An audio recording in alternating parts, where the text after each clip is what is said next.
All right, everybody, welcome to the stream. I hope you can hear me. I hope you can see me because this is a studio that I'm obviously not normally using. Full disclosure, it's just my brother's bedroom because I'm traveling right now. FYI. So I hope all that's working well.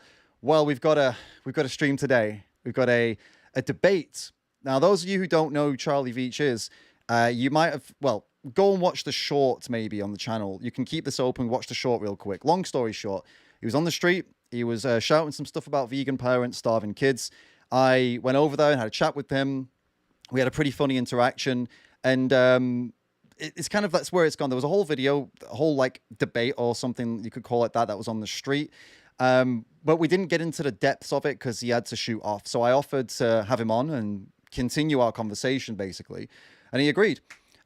He's probably best known as like being a truther YouTuber as well at 300,000 subs. So yeah, this is going to be definitely interesting, and hopefully a lot of you guys are actually Charlie's fans. I'm glad that if you're here, I'm glad you're here. So that it's not a little vegan circle jerk. I'm hoping we can have a discussion today, a debate today. It's going to reach some people and change some minds.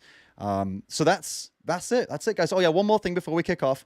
If you're going to send through super chats and Streamlabs tips today, just be aware that I will see them and I'm taking note of them, and I'm going to respond to all of them after the stream when we're finished, because obviously I can't just read out your stuff in the debate. It's not fair on Charlie, okay?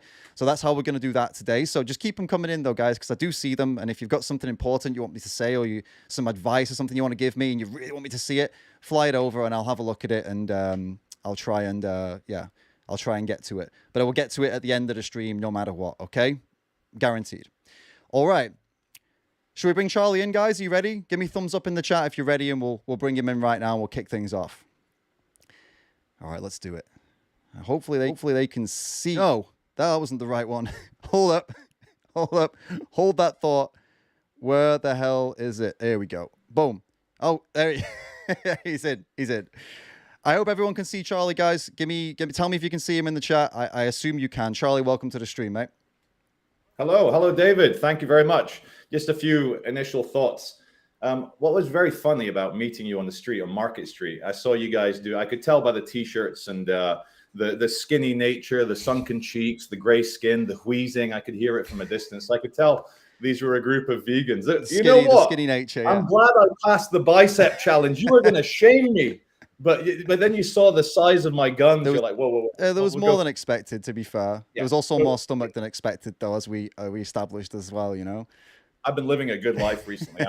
Since meeting you, I've been doing my press-ups, sit-ups. But I tell you what was funny is that I had no idea that yourself and your colleagues, Tasha and the other ones, had a significant online presence. Obviously, you have a group of people who know who you are. I researched you. I researched Tasha. And I was like, oh, shit. And so, but also on the flip side, you guys didn't know that I was a YouTuber either. No. So our interaction was what it was. It was a bunch of people coming together, having a discussion without then stabbing or punching each other. And we had people then, and also since, accusing it of being staged. But I want to tell my viewers, I know anyone viewing, I am so ideologically opposed to veganism that I would never stage anything with a group of these extremists. Right.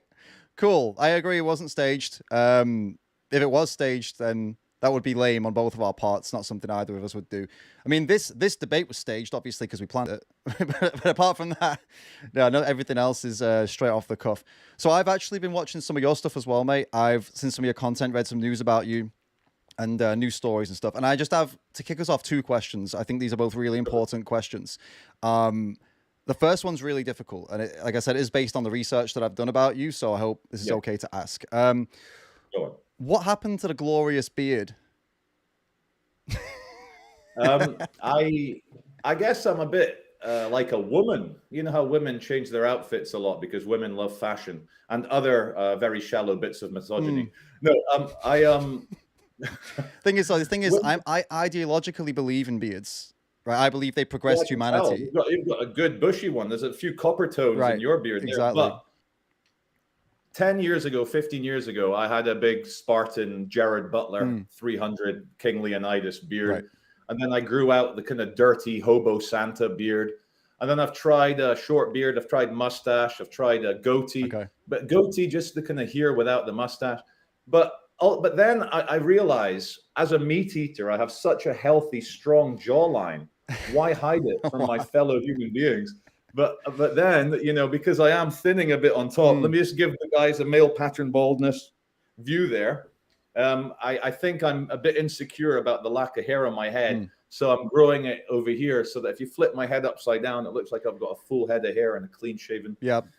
But I think that's always the way to go. I think just shave the head and grow the beard. That's the look. I think that's the it when you're is the losing the look, but hair. that's what I try and avoid. It's like I don't want to be a carbon cutout. Right, all right. So many people tell me, Charlie, you are bald, you're receding, shave it all off. And I will. I did a month ago, but this is 1 month's growth. Right.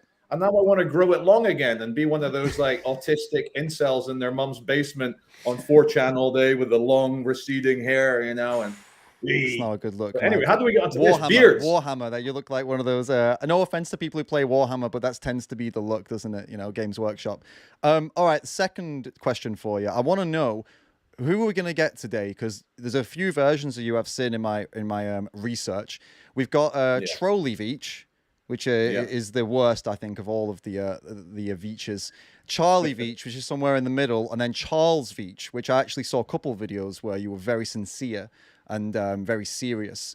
So what are we getting today? You're getting all of them. All right.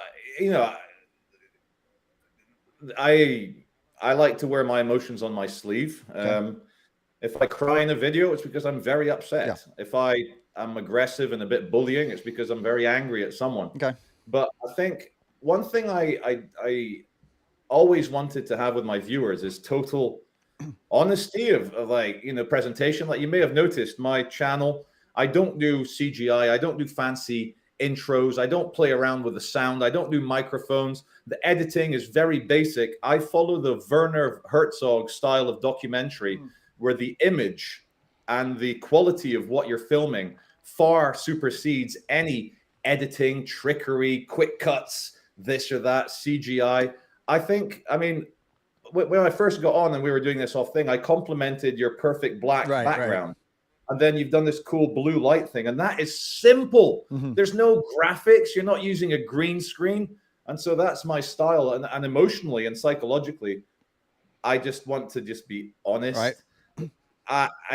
There's so like part of the reason why I do what I do is as a reaction to all the polished mainstream media. Everything's this. We want the public to think this. Like in my kind of 14-year career on YouTube, I've been a conspiracy theorist. I've been a 9/11 truther, as you correctly stated. I've changed my mind. I went on this BBC documentary. I met all the CIA people, FBI, and I publicly lost half my viewer base by saying, no, I do not think 9/11 was as an inside job. I think it was actually pretty much how they explained it. And people are like, whoa. And this is the thing, like, the truth is more important than following an ideology or like veganism, for example. The truth is more important than keeping your viewer base.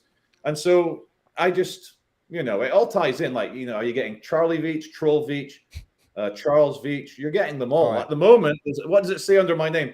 Charles Veitch. I'm wearing a colored shirt. Yeah. Let me show you a little bit less meat eater chest hair. Let me look a bit. I was going to wear a tie, but you're getting Charles Veitch, but with all the other ones built in. So I'm glad you mentioned the 9/11 stuff, because actually I read up on that whole thing and found it really interesting what you said on that. That you were able to do such a U-turn on something you would really vocally been pushing, that this was an inside job, it's controlled demolition, and then you met those guys and they were like, here's why it isn't a controlled demolition, like here's exactly what a controlled demolition looks like, and then you accepted that. Okay, do you know what? Like, yeah, that was. You could say that was you thought you were following the truth, but actually you had fallen into some kind of almost ideological belief that cult. Right? Yeah, it was a cult. Like a cultish belief. Yeah, and unfortunately, because I was elevated to this position, I don't know, early days like 2008, 2009, I became friends with David Icke, Alex Jones, all the other conspiracy people, and I got like put on this pedestal. You are the big guy. You're the preacher of conspiracy theory, and I think it's my inner autism. I think I'm on the spectrum somehow, right. And the mixture of that with the schooling I had and the university of looking for evidence and arguments and accepting, a big part of my schooling was a teacher saying, don't get emotionally attached to theories, because someone will come along with a better theory and you're going to be unable to argue against that person if you're attached to your theory, if you're ideologically possessed by that being the right way. Right. And so it's like, let me think. Let's say you find a lovely woman in a restaurant or in a bar. You get chatting, you go for a few drinks, and you believe she's a woman. Like you actually believe. You can probably see where this is going. yeah, I've got an idea. You believe that is a female, and then you get home and you ignore a few of the markers. You're like, was that a bit of stubble when we kissed? What's that lump in the throat? What's this? Yeah, an Adam's apple. And then you get home, and then when your new girlfriend drops her trousers and you see a big hairy cock and balls, if you still believe that's a woman, then you're ideologically possessed. Right. I'm with you. So after meeting the CIA, FBI, we went around the World Trade Center. I saw the blueprints. I met demolition experts. I met people whose kids had died on the flights. And that giant hairy cock and balls of truth, it kind of went, hold on a second. I've been in the conspiracy theory cult here. Right. But so yeah, I guess the point I'm getting at is that, so there's a chance then today, given the right information, or maybe not today, maybe in the coming weeks or months, that you could be convinced that these beliefs you hold now are more ideological than fact. If the right information presents itself to you, that you could be convinced that, call it veganism, call it whatever you want, right? Yeah. By the way, I don't know. We don't need to stick on the word or the ideology. It can just be the acts that come with it. Like you could be convinced that they are correct, right? The practice, the lifestyle of veganism to avoid it. I'll tell you why I think it's a bit different, David. Okay. For the 9/11 thing, it was purely a whodunit. It was a forensic issue. Was it high-ranking people of the CIA, Mossad, MI6, who the Illuminati? Was it them, or was it the hijackers with funding from Saudi or whatever they were doing? And so it's a forensic issue. I think in terms of, let's see, what is the question? Is it moral to eat animals, or is it moral to eat meat? But I think let's call it animals, because you can get lab-created meat nowadays. Sure. So let's say animals. Is it moral to eat animals? I don't think that is a forensic issue, right? Because we're not going, oh, is that an animal? Or I think it's more of a philosophical, truly, the morality question here. And I'll tell you first of all, a few things we agreed on the street. You said to me that vegan parents who don't give their children the right nutrition are fucking idiots. Morons. Then I went, oh shit. So we're not arguing along we're arguing about good people versus bad people. And then there was another one. That gave me the kind of opened eye moment. There were two, and I had it all well prepared on the back of my envelope here. But no, there were some things where I found out that we weren't arguing about that, but we were arguing about that. Yeah. Now, shall I outline, I think, the main bullet points of why I think it is morally fine to eat animals? Yeah, go for it. Number one is a natural philosophy point of view. Monkey see, monkey do. Every single biosphere on the planet, from the tiniest single-celled animals all the way up to the very largest creatures, which would be marine whales, killer whales, sperm whales. What a funny name for an animal, sperm whale. And then the blue whale, people might think, oh, the blue whale has no teeth. No, the blue whale massacres hundreds of millions of plankton every single day. So the natural philosophy argument, whether we're looking down the microscope at the amoeba swallowing another animal, we look at the biggest animals, even like archaeology, paleontology. Every animal, you can see, like, you got fossils and they've got animals inside their belly. So there's the natural philosophy argument. Okay. The second argument would come from, I'd say, philosophical idealism versus materialism. Now, from a material argument, what is reality? It is arrangement of atoms in such a way, like let's just avoid God and avoid I'm gonna mind. have to pause you because like if we're gonna go real deep on these things, by the time you finish this next one, I'm not gonna remember exactly. You're You right. know what I mean? Address the natural philosophy Yeah, one let's first. talk about that. All right. So Yeah. I would assume that you're opposed to one person raping another person. Can I assume you're against that? You're assuming I'm opposed to one person committing rape. So rape, let's define it, is the illegal penetration of one person in a violent manner. Well, it's the So yes, violation of someone's, isn't whether it's legal or not, it's the violation of their bodily autonomy for your own. absolutely. Yeah, of course, right. Okay. Yeah.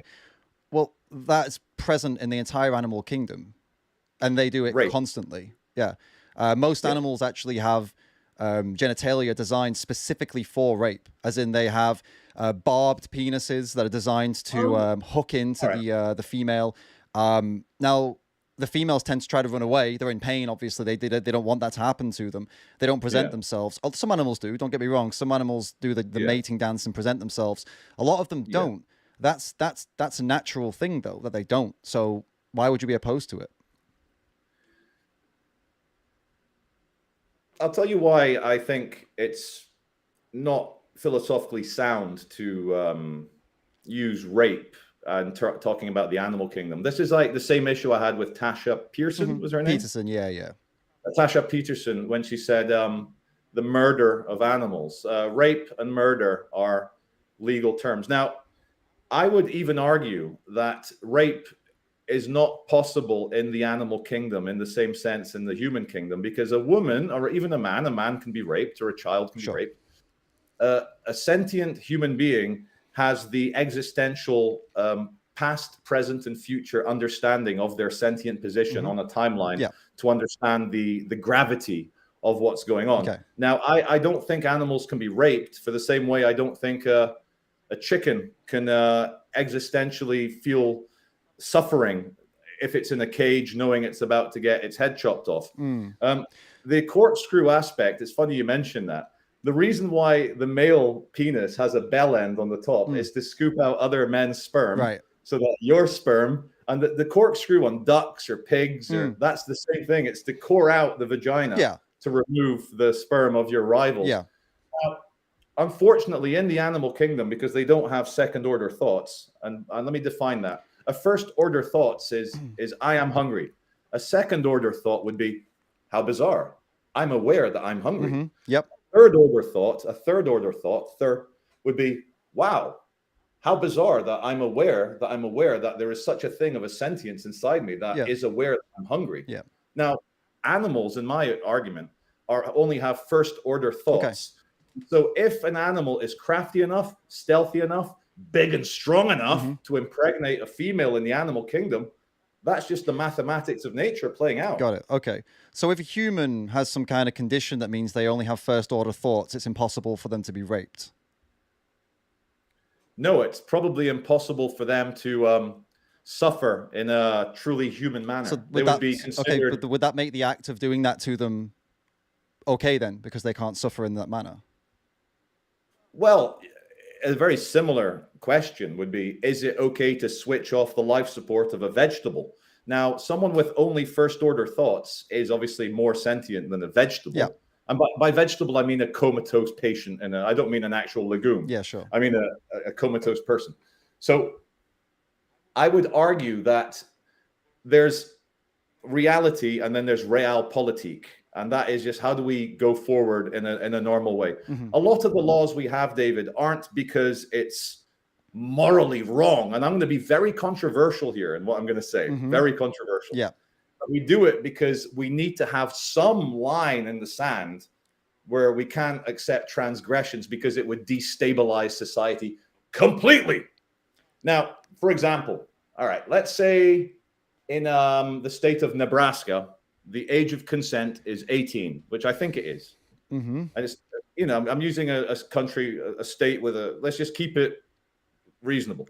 But if you or I were to have sex with a woman who's 17 years and 364 days old, that would be illegal. That would be legally rape.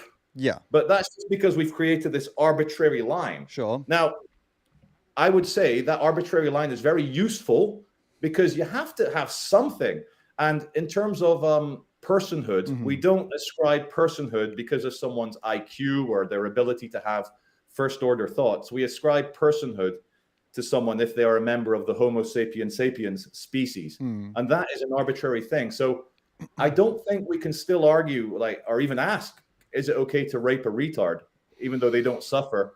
Because this world we've created with these arbitrary rules of 18-year-old for, or personhood is such that if we start violating those things, society would be in disarray. This is what I mean by reality and then the realpolitik of the situation. So what I'm getting here, tell me if I'm wrong, is that the reason that we can kill and we kill animals is because they only have first order thoughts.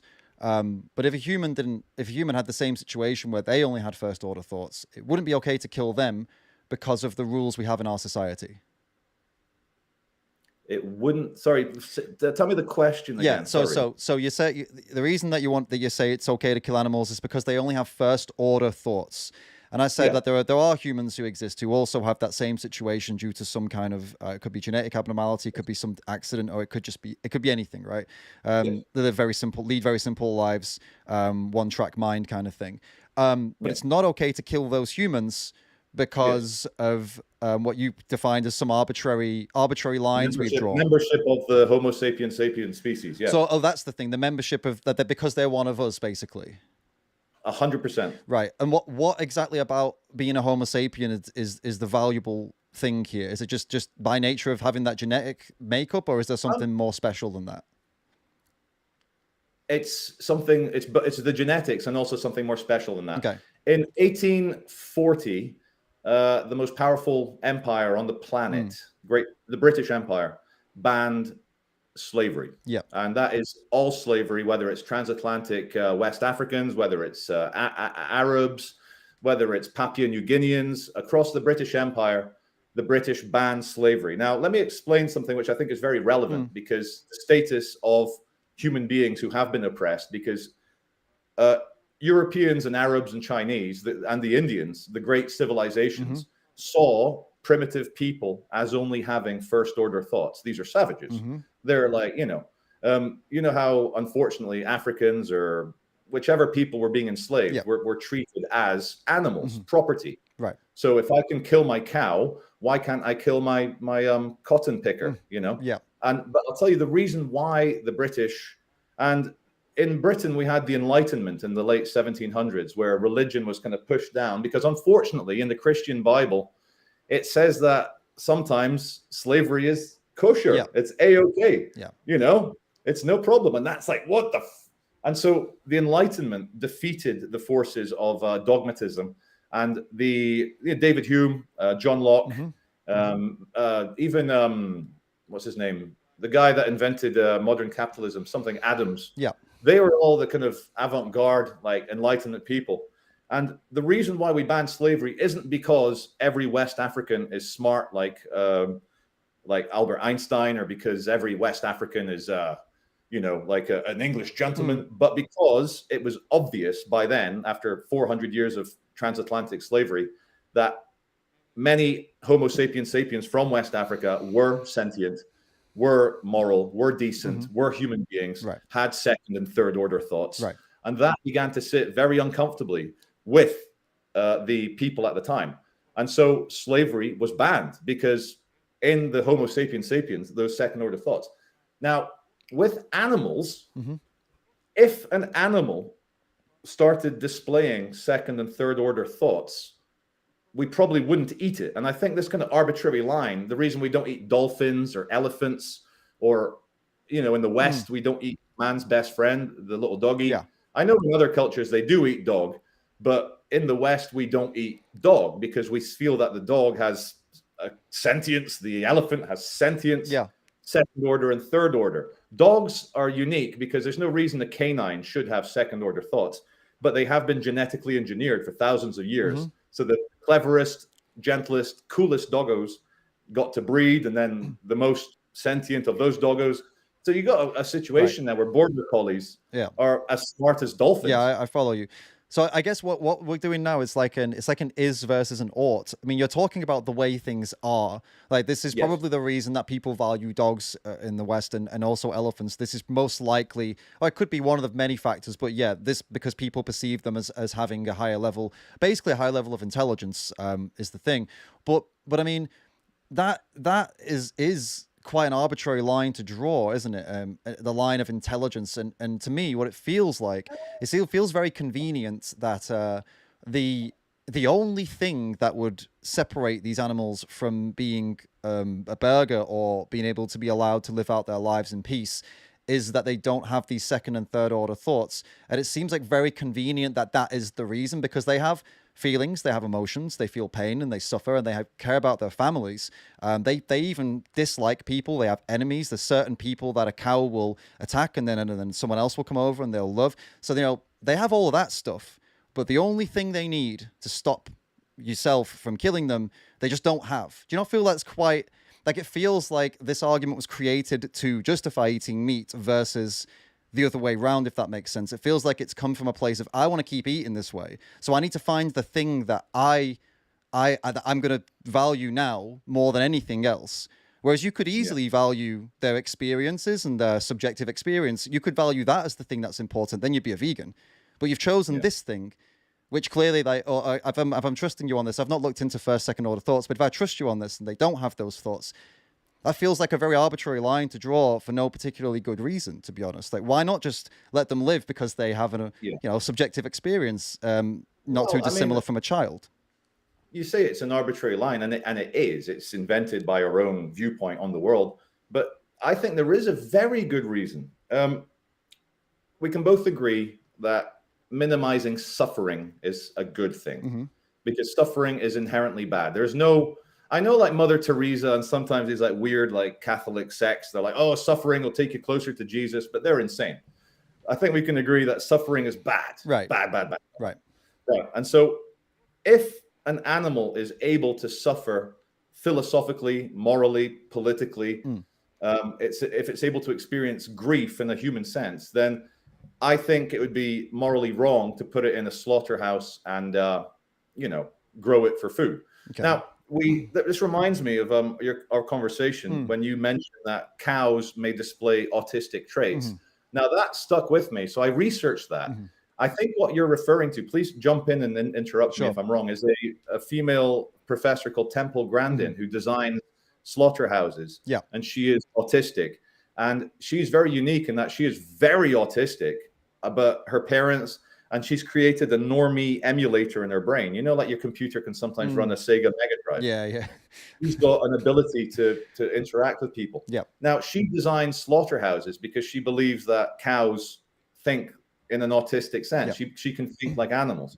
But what's very unique about Temple Grandin is she is neither a vegan nor a vegetarian. Yep. Now, I was reading that, and I can see why you used her as an example. And like cows are, in certain cultures in Hinduism are revered as literally gods. But the very person she's a professor, she's an academic, she's got like 18 degrees, 4 professorships. So she's a very clever lady.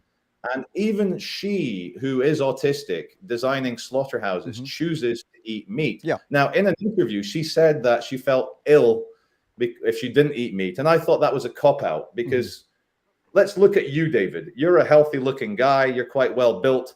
You obviously know how to get the nutrition that you need from a purely plant-based diet, don't you? Yeah. Yeah. So I think she was copping out. But we've explored the natural philosophy aspect of this. Do you want to move on to a slightly deeper reason why I think it's moral? I do want you have something else to add about. Only something to add about Temple Grandin is that I used her as an example because I knew that most people, if they hear me saying that, oh, animals are very complex and actually cows have have non-verbal communication in a similar way to how some autistic people don't communicate well verbally, but they pick up on body language and stuff. I knew it would be laughed out of the room if I said a vegan came up with that. And so it's great that it's not great that she isn't vegan, but it's great that somebody who isn't convinced by this way of living still is conscious enough to understand that cows have an experience. And yeah, she used it to help the animal ag industry to kill them in a quote unquote better way, which sucks. Yeah. But it's I felt that Yeah. it was a more, to somebody who isn't a vegan, it would be more of a convincing thing to bring in, because it's like she has no skin in the game. She's not a vegan, so it's like I'm Yeah. using. That was the intention there. No, but non-vegans also care about animal welfare, David. Right. But then, We have skin in the game. yeah, sure. But if a non-vegan truly cared about animal welfare, then they take it to the level of just leaving them alone. I mean, Well, this is where your ideology and that you are blinkered, unfortunately. go on then. How is it blinkered? Okay. Human beings eat meat, and I'm going to go on to the philosophical aspect of it. But I think if I can just quote you, she has no skin in the game, because if she truly cared about animal welfare, she would be refused to. Is that Well, a no, fair she has no skin in the game because she's not supportive of veganism. So I figured that would be a good person to quote, because it's not like you can say, oh, she's biased. Well, she's not biased. Yeah. She doesn't agree with vegans.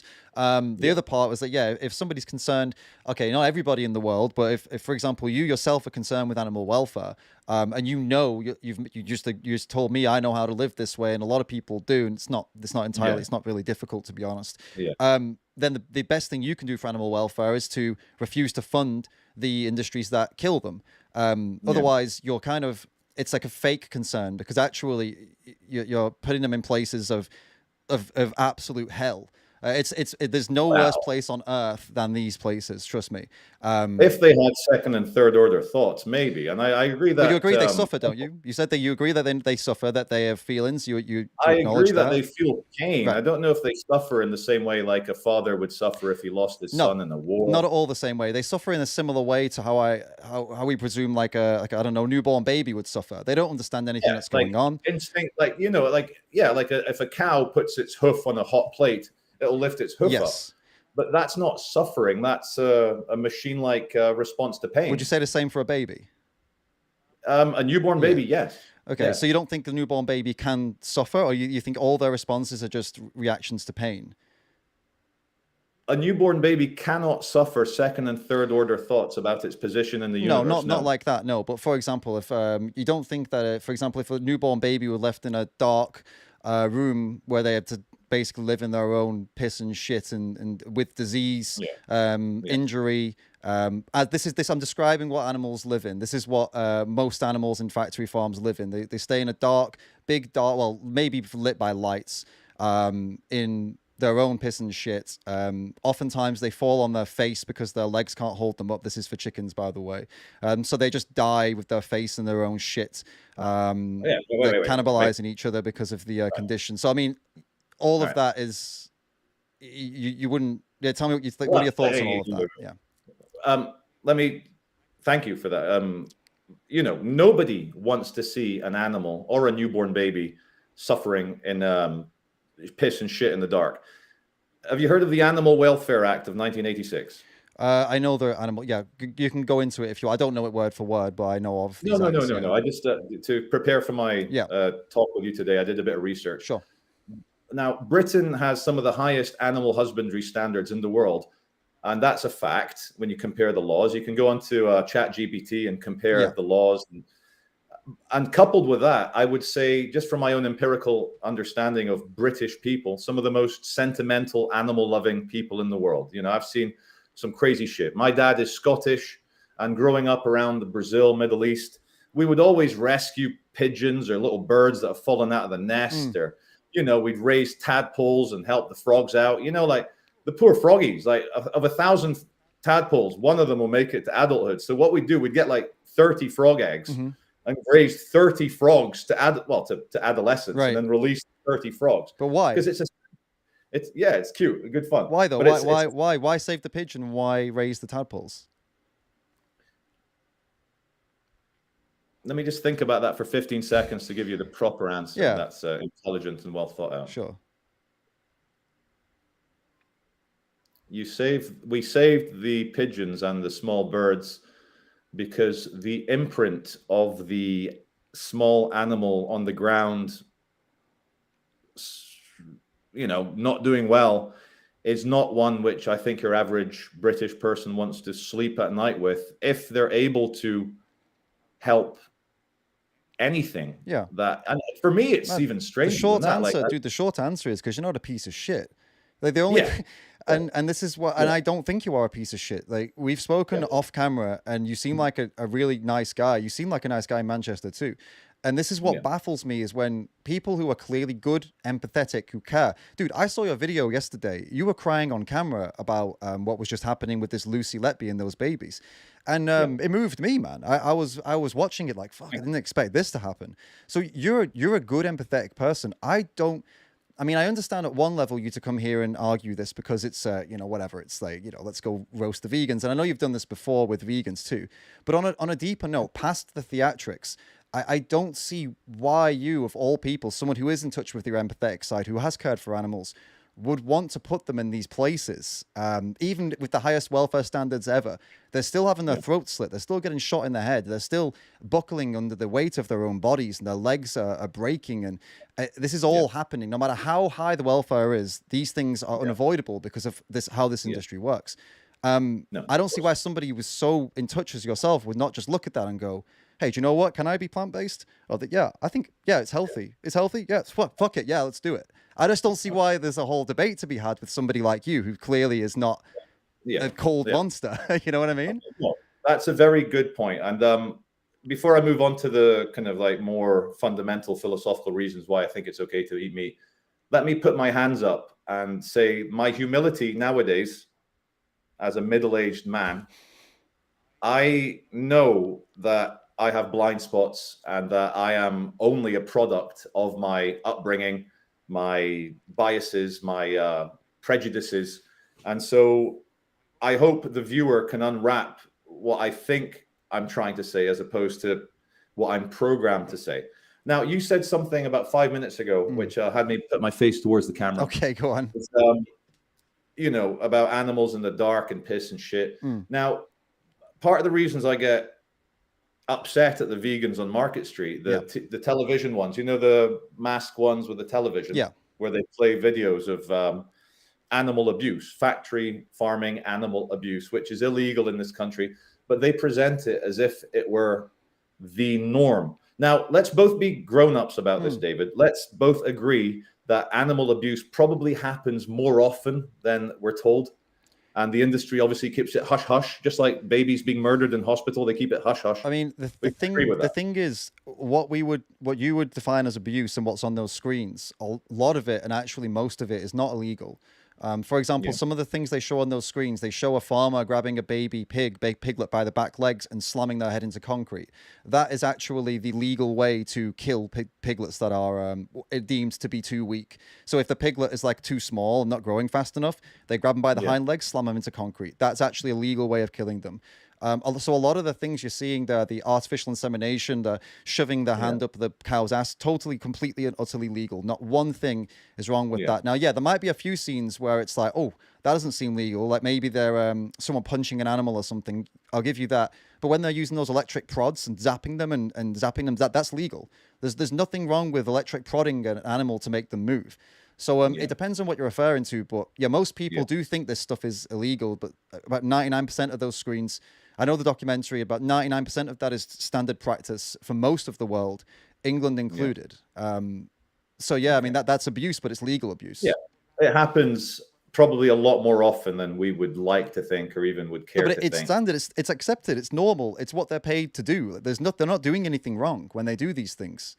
I need to put my hand up and say, without further research or having a farmer present, I cannot argue against that point because I don't know enough. Because I could sit here and say, oh, no, British farmers would never do this crazy shit. And any video is illegal. And I hope they take it to the police and they get convicted under the Animal Welfare Act. But I hope there are farmers. I've got a lot of farmers that watch my videos and they got onto me because of my various Charlie Veitch versus the vegans, parts 1, parts 2, part 3. Now, I think my second reason why I think it's morally absolutely fine to eat animals, and I specify animals as opposed to meat because you can have lab-made meat, is that, first of all, nobody knows, and you might roll your eyes here. Your viewers are going to roll your eyes out. Here we go. But the religious people don't know. The scientists don't know. Your average everyday baza down the pub having a pint of bitter doesn't know. We don't know why the universe exists. We don't know the age of the universe, it doubled. Remember last 2 weeks ago, it doubled from 13 billion years to 26 billion years. And scientists are now, yeah, it's 26 billion. And so, whoa, it's doubled in age. Right. We don't know whether a God exists or whether a God doesn't exist. It probably doesn't exist in the traditional Judeo-Christian Muslim way, the old man in the cloud judging you, watching you masturbate. But and what I was saying earlier is from a kind of idealist. By idealist, I mean the universe exists as mind. It's in the mind, and is it the mind of the universe? Is it the mind of God? How are we sentient? Mm-hmm. So from that argument, I would say human beings are at the top of the pyramid. Let's get Illuminati here. Top of the pyramid. And so everything in the pyramid is a part of us. One electron is the same as another electron. One atom is the same as another atom. Mm-hmm. The way that the universe figured itself out on this third rock from the sun that's just in the Goldilocks zone, things moved. And so what are animals? Are animals little cyborgs because material background anti-entropy forces makes things auto-organize and atoms come together and DNA? So are animals cyborgs, or are they slightly retarded versions of the mind of God? And I think on both arguments, it's fine to eat them, because whether they're just cyborgs, and we've kind of discussed they cannot suffer second or third order suffering thoughts. If they're cyborgs, eat them. And if everything is the mind of God anyway, they taste so delicious. And if you're only eating a part of yourself, no worries. So that's my second argument. Cyborg, you mean part robot? That's what a cyborg is, isn't it? Okay, they are automatons.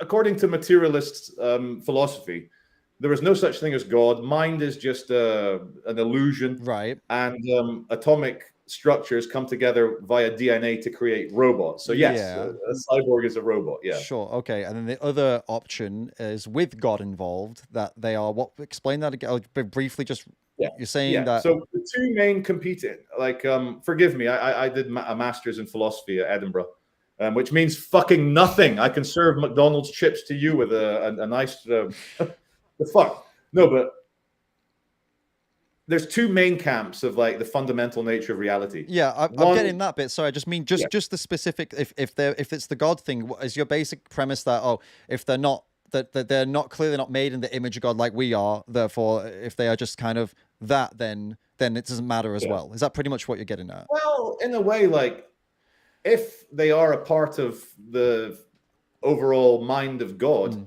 then when you're eating an animal, you're eating an idea. Right. You're eating an imagination. Say, for example, if you had a dream last night where you ate 10 children, you've not committed mass murder like Lucy Letby. You've imagined yourself eating. And so there is unfortunately a strain of philosophy that believes everything is a giant dream. Right. Okay. And so on that argument, it's a dream. And on the materialist argument, they're just robots. Fine. So I think what do you believe? Are you a Christian? I think I've seen you mention God in a video, maybe. I flirt with the philosophies of Christianity, but I struggle with the dogmas and the rituals. And I think at its essence, it's a bit old-fashioned, a bit 2,000-year-old medieval. Okay. So you don't follow are you believing a Christian God though? I think my morality is very much influenced by Western Christianity. Right. Same. Yeah, and so but. So what do you believe though? You gave me two schools of thought. I'm trying to understand what you believe, because I believe. Okay, I'll explain to you. Yeah. I believe both camps are wrong. I think there is a secret third thing that is neither mind nor material. It's maybe best described as conceptual or informational, and it gives rise to mind and it gives rise to material. But I think neither mind or matter explains it. I think there is a secret third thing, and so the reason why I mentioned the age of the universe as well. Is that it keeps doubling. It's literally, scientists agree that now it's 26 billion years old. And that fucked, can we swear? Yeah, that fucked with my mind massively. Yeah. And so if we are living in infinity and we look around and go, what the fuck? I think the issue of eating animals who don't suffer existential crises is so minor and mundane when we're literally trying to stop inner city youth stabbing each other. We're trying to stop Russians nuking the world. And so my issue with the ideology of veganism is that I see it for what my conspiracy theory cult experience was. Mm, It's a bunch of people coming together in a very rewarding social group, rewarding social aspect. mm-hmm, You have hierarchies within every group, and it just so happens, I believe vegans like mm-hmm. yourself, and I say this Sure. respectfully, I quite enjoy your company, David. You're of the vegans I've met, you're probably the sanest one, but you still fall victim to your needs as a human being to be tribal, and your tribe is the vegans. And so Mm, I think you get out of it tribalism, belonging, social group. Potentially, you may have met your partner or partners mm-hmm. um, from the vegan world, and so it's just another religion. Okay. I've got a few Yeah. things, a few points to bring up. So one of the things you mentioned though is that because of you see there are more important things in the world to worry about, such as the inner city youth stabbing each other, for example. Now you may say that's more important to me and that I shouldn't be focusing on what I'm focusing on because you think that's more important in your view. That does not prevent you from we can both agree that people need to stop stabbing each other, and we can agree that people should stop stabbing animals for burgers. You don't need to choose one. And actually, you going about your life trying to stop teens from stabbing each other doesn't mean you can't also avoid paying somebody to stab I animals. agree. I So agree. I Yeah, mean, it's so not a mutually exclusive thing. yeah, Yeah. so that I don't see any conflict there. I don't see any reason that somebody wouldn't be vegan simply because they don't care as much about animals. It's like, that's fine. You don't need to care about someone to not pay someone to put them in a burger, like kill them and put them in a burger. You just need to Yeah. look at them and say, hey, I know that you've got an experience. It's not as complicated as mine, and probably you won't remember ever meeting me because you have these first order thoughts, but I also would Yeah. not want to see you stabbed, because why would I want to see you stabbed? I don't want to see you bleeding out in front of me. And I'm not going to pay Yeah. anyone to do that to you. I'm just going to eat Yeah. this bean burger instead, or whatever it is, Yeah. right? So I don't really see there's any problem there. The culty side of things. I mean, what was it you said that I met my partners here? I'm involved in this kind of, what was it, ideology you Oh, said kind of thing? there's a tribalism, a Okay, yeah, sure. hierarchy. There's opportunities for mating. Okay, yes. Yes. All right, yeah. I mean, I don't really see. Well, I can talk about it because you brought it up, and I don't want to see like I'm dodging it. But it's not really relevant necessarily to like. You can believe that veganism is a cult, but you can take the message from it and go, do you know what? I don't Yeah. want to be involved with that. I think it's kind of culty, but I'm still not going to pay someone to stab an animal because they make a good point, even though it's kind of culty. And in my side of this whole world, I can tell you just as a sideline personal defense, I suppose, I feel like I want to say this. Like, I'm largely pushed away by the mainstream vegan world because of having opinions that don't match up with a lot of the vegan world. So you're talking to somebody who's absolutely not as part of this like mainstream cult-like mentality here. I am in a lot of Yeah. ways, but in a lot of ways, I'm rejected hard for some of the conversations that I've had on my YouTube. Really? Oh, Well, 100%. why? Yeah. Because as an outsider who constantly Oh, gets okay. exiled and ostracized, I feel an empathy with you. So come here, David. Tell Oh tell me yeah, no, your. I'll give it very, very brief. Like I said, it's a Yeah. sideline, but just to make Yeah. sure you're aware that people don't all think the same, and of Yeah. course there are a lot of people who are hardcore leftist progressives who end up being vegan, right? This happens Yeah. all the time. So yeah, there's like they all have a share an ideology. And then there are people Yeah. like me who don't fall into that hardcore leftist progressive mentality, who have opinions Yeah. about, for example, I interviewed Buck Angel, if you know who he is. Oh, he's the guy with a vagina. Right, exactly. So I interviewed him. Yeah. He said a lot of stuff that people didn't like. I agreed with him. There are people out there now writing essays about me and making some video essays about me to try and take me down. And so, and these are vegans, by the way. So, Yeah. just for interviewing him and agreeing with what he was saying, you see. So Yeah. you're right in a sense that, yeah, the progressive hardcore, anarchisty, lefty kind of, whatever you want to call them. There's a lot of cultish mentality there, but that's not a specific vegan thing. They happen to also be vegan. And the reason they're upset with another vegan is because of disagreements on other things. So it's not the veganism that created a cult. It's actually other topics that they became culty with. So, the point is like, yeah, there can be. It's not like a specific vegan problem. People form into tribes based on lots of different stuff. Yeah. And yeah, I suppose some people do fall into a vegan culty tribey thing. I'll give you that. But you have the same problem on your side too. Like, for example, with the truther community, right? The mainstream. Let's go. I've got a point to make here actually about this whole kind of cult thing. It's important. I think what you've maybe, tell me if I'm wrong, you might have fallen victim to this kind of veganism as a cult thing because of a mainstream narrative around it, because the mainstream narrative around veganism is that we are a cult, and it's all very culty. And but when you get into it, you'll find, like I've just said, there are factions that disagree with me and they want to cancel me, and then Yeah. and I'll roast some other factions, and so it's not really a cohesive unit at all. We're all fighting each other about all different things, unfortunately. But this happens with the truthers too. So from the outside, what does the truther community look like? Trump-loving, gun-toting, redneck, birds aren't real, microchip 5G, Bluetooth, safe and anti-safe and effectives, lizard people, morons, right? Yeah. Now, you don't seem like any of that stuff. You're sat here, you tell me like, no, that's not what, no, it's totally different. There are factions. There are people who are like 5G crazy. There are people, lizard people. There are people, and then the 5G guys are going after the lizard people guys. Like, oh, you're an idiot, you're a moron, and they go after each other. You turned around on the 9/11 stuff, so now they hate, some of these people hate you as well. So you of all people should understand that it's not one cohesive big cult movement at all. On your side or my side, you know? I hold my hands up. I was straw manning veganism, and that's very interesting to hear your experiences as well. I'm familiar with Buck Angel. I would describe him as a middle-aged man with conservative views. He doesn't want, even though he is a transgender, he doesn't want people talking to little children about changing, transitioning, which is a very vanilla conservative You'd think position. You'd think so, but I agreed with him. Very vanilla position, but very rational. And I can understand. So I was straw manning you and the vegans into thinking you were all Just Stop Oil, transgender reporting. You know, there are tons of vegans that don't like Just Stop Oil protests. They think that it's not fair on the working class to constantly like hold them up and block their trains. And I've had loads of conversations with vegans who don't like that. There are vegans like myself who are against the WEF and everything they're trying to push. We want nothing to do with that. They're trying to push insects, man. We're vegans. We don't want to eat animals or animal products, even if they're insects. Eat the bugs. You know, no, man. Most people on my channel here are against all of that. We put a big fat fuck you to all of that power crazed. You know, you will own nothing and be happy. We'll control your food supply. Now, fuck all of that, man. And actually, Just Stop Oil are even opposed to that. I don't know if you know this. They're not with the WEF at all. They don't want. They're not interested in individual change. They want the government to do stuff, basically. So it's a lot more complex than it looks. Yeah. No, that's really eye-opening, and I hope the viewers watching this from my side as well see that you know, we have a stereotypical image of a vegan.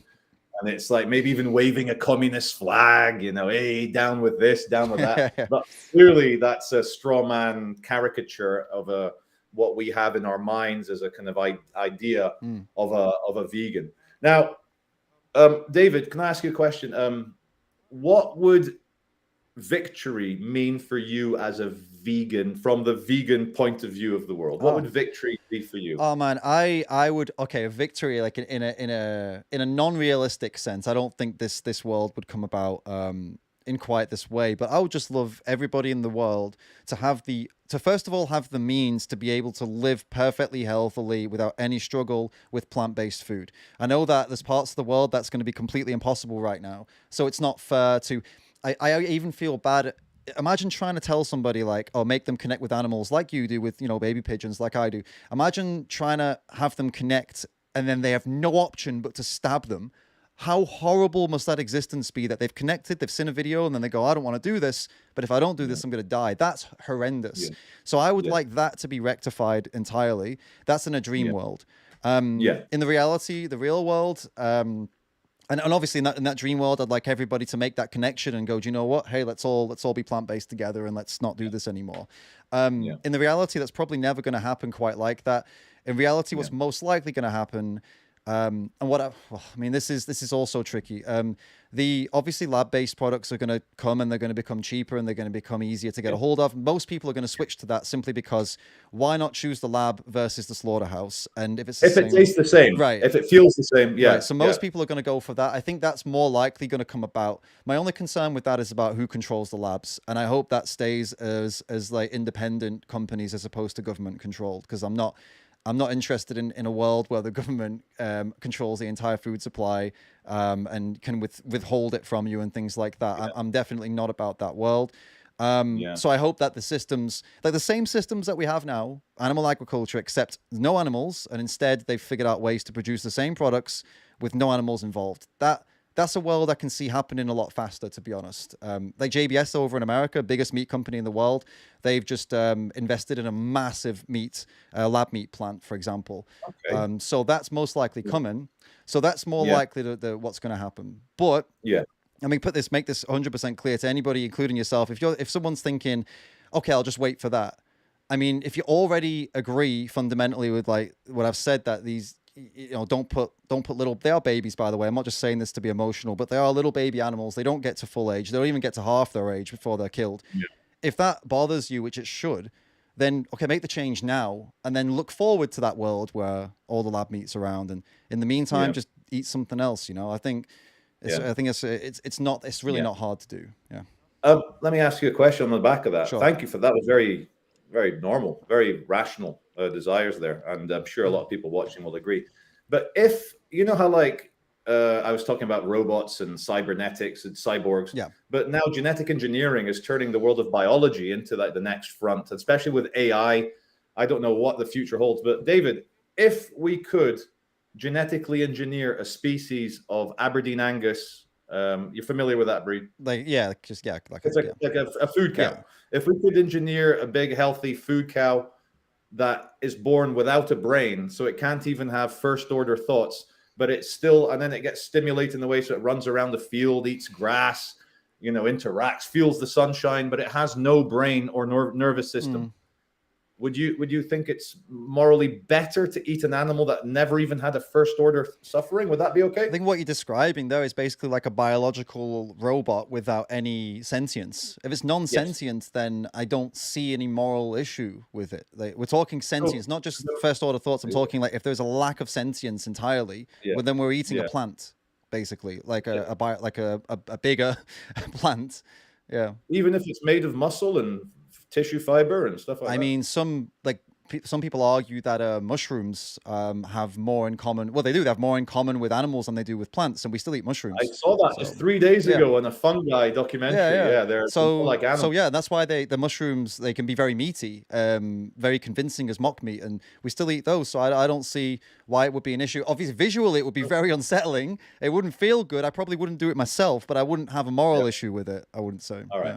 So there is a chance then that within the next 10, 20, 30 years, vegans might stop ruining barbecues. And there is a chance that you and I, David, could fry a big sirloin steak on the grill together if it came from an animal without a brain. Or if it came from a lab, if it was a lab-based. But we can fry up a bloody, some kind of vegan steak right now. There's nothing stopping either of us from doing that. They're not necessarily the cheapest in the world, but you can make one easily enough with the right ingredients, the right recipe. For sure. There's something I wanted to say earlier. We kind of gone past it, but I think there are probably, for people who are a bit overweight, like I'm a bit overweight. If I went onto a good, healthy vegan diet today, I would probably see results in terms of my perfect body figure quicker than if I carried on eating meat. But using that, that's probably true. But do you think there is? Sorry, you're going to say something. I think that's it. Well, I think it's. I don't think it's. I'm going to go against the grain here and just put this out there, even though I don't believe, like, when we talk about these things, a lot of vegans will say, oh, use everything at your arsenal, talk about health and talk about the climate and talk about this and that. But the problem is, let me tell you, these things are flawed, because if you started eating plant-based and you started doing it as some kind of a elimination reduction diet where you're just trying to eat salad, you're going to be very sick very quickly. Then what's going to happen? You got to come on YouTube and go, hey, David Rams convinced me to be a vegan, but that other guy got sick, so now I have to eat meat again. That's how it's going to go, right? So people have to be careful with that. If you're eating a healthy plant-based diet that is adequate, like you've planned it out properly, you've learned what you need to learn, because you can't just go bam and then just eat anything, right? You've been eating a certain way your whole life. So you've got to do it properly. You've got to look into, okay, what am I going to miss from the meat and the dairy and the eggs, right? Okay, where do I get them? Let's incorporate them in. Let's have my mixed meals or lots of different stuff, not just processed vegan crap, right? Which is great, occasionally, but eat some proper food. Then, you if you're eating a calorie deficit, or like you would on any diet, you'll lose weight. There's not a guarantee, though. If you just match the calories you had before, and you match the Yeah. nutrition you had before too, you'll stay the same weight and you're Exactly. not going to change. No. So I mean, the diet Yeah. itself is not, it's not a fix all, like, oh, you're going to be super, super healthy unless you eat a healthy plant-based diet, which is No, super of course. important, man. Of course. Yeah, no, just from my own knowing vegans throughout the years, I'm 43 now. I'm probably a little bit older than you. How old are you, I David? called you at 40, so that's good. Yeah, Hey, that's good. I'm 30. Oh, how old am I now? Fuck, 34. I just had my there birthday, you so I go. was like, wait a He's a minute. young man. You're still a young man. You're practically 29. Yeah. But I saw a lot of vegans, and I don't bring up the high profile ones because we'd agree that some high profile vegans who die by whatever reason, they're idiots. And, Yeah. was that, what was it, banana woman who died recently? Oh, this I like don't yeah, think yeah. she's not representative of veganism. She would be like an extremist. She was eating a raw vegan. Oh god, I don't want to use the word vegan. She was eating a raw plant-based diet, and this is the Yeah. problem: is that veganism encompasses lots of different ways of eating. But she had an eating disorder. It's clear as day. Yeah. She might call herself vegan, but it was an eating disorder. That's why she died, Yeah. not because she was Yes. a vegan. That's Yeah. that No, I think it's unfortunately important though, to it's sad. It's clarify sad, that, obviously But incredibly the sad. reason I mentioned the losing weight, I would even go as far as to say, I could probably look it up at some point, but I think veganism and anorexia in females, especially, may be slightly correlated. I think there is an aspect of the desire for control, which is what anorexia is. It's the control part of your mind going out of control with the calorie counting, with, what did you call it? A withdrawal, exclusion diet? Elimination diet. Yeah, Elimination sure. diet. Do you have anything to say? Have you noticed a slight correlation between veganism and anorexia in females? Not necessarily. I mean, there is, of course, people who have these conditions, have these issues, sometimes will clasp onto a specific way of living to justify their condition. Yeah. So that might be, Yeah. I mean, you see it in the carnivore world too. You know, the carnivore diet. Do you know this? Oh yeah, Jordan Peterson does it. Right. Yeah. So a lot of these people also, it's clear as day they have eating disorders. And actually, a couple of psychologists have started to publicly speak out about it. And they're saying we have a mental health crisis with this carnivore movement, because most of them are, they're really, they have an eating disorder. They've clung on to an ideology, and they're justifying their eating disorder by, oh no, it's for my health. It's good for my health. And this is where the vegan stuff comes in. They say, oh, veganism is good for my health. And it's no, well, it's a plant-based diet and you're eating an unhealthy plant-based diet. So no, it's not good for your health. But they cling on to that. Or at times also they might cling on to, well, it's for animal rights. But the reality is it's the eating disorder talking. So that can be, that can happen with, it can happen with veganism. It can happen with the carnivore. It can happen with, I'm sure, keto and Atkins and all these other, ways of living and diets and things. Yeah. Yeah. So for me as a meat eater, a proud, big, hairy, bald meat eater, what victory would look like for me would be the elimination, as far as is humanly possible, of first order pain and suffering, to use that word, of animals in abattoirs, slaughterhouses, any domesticated animal.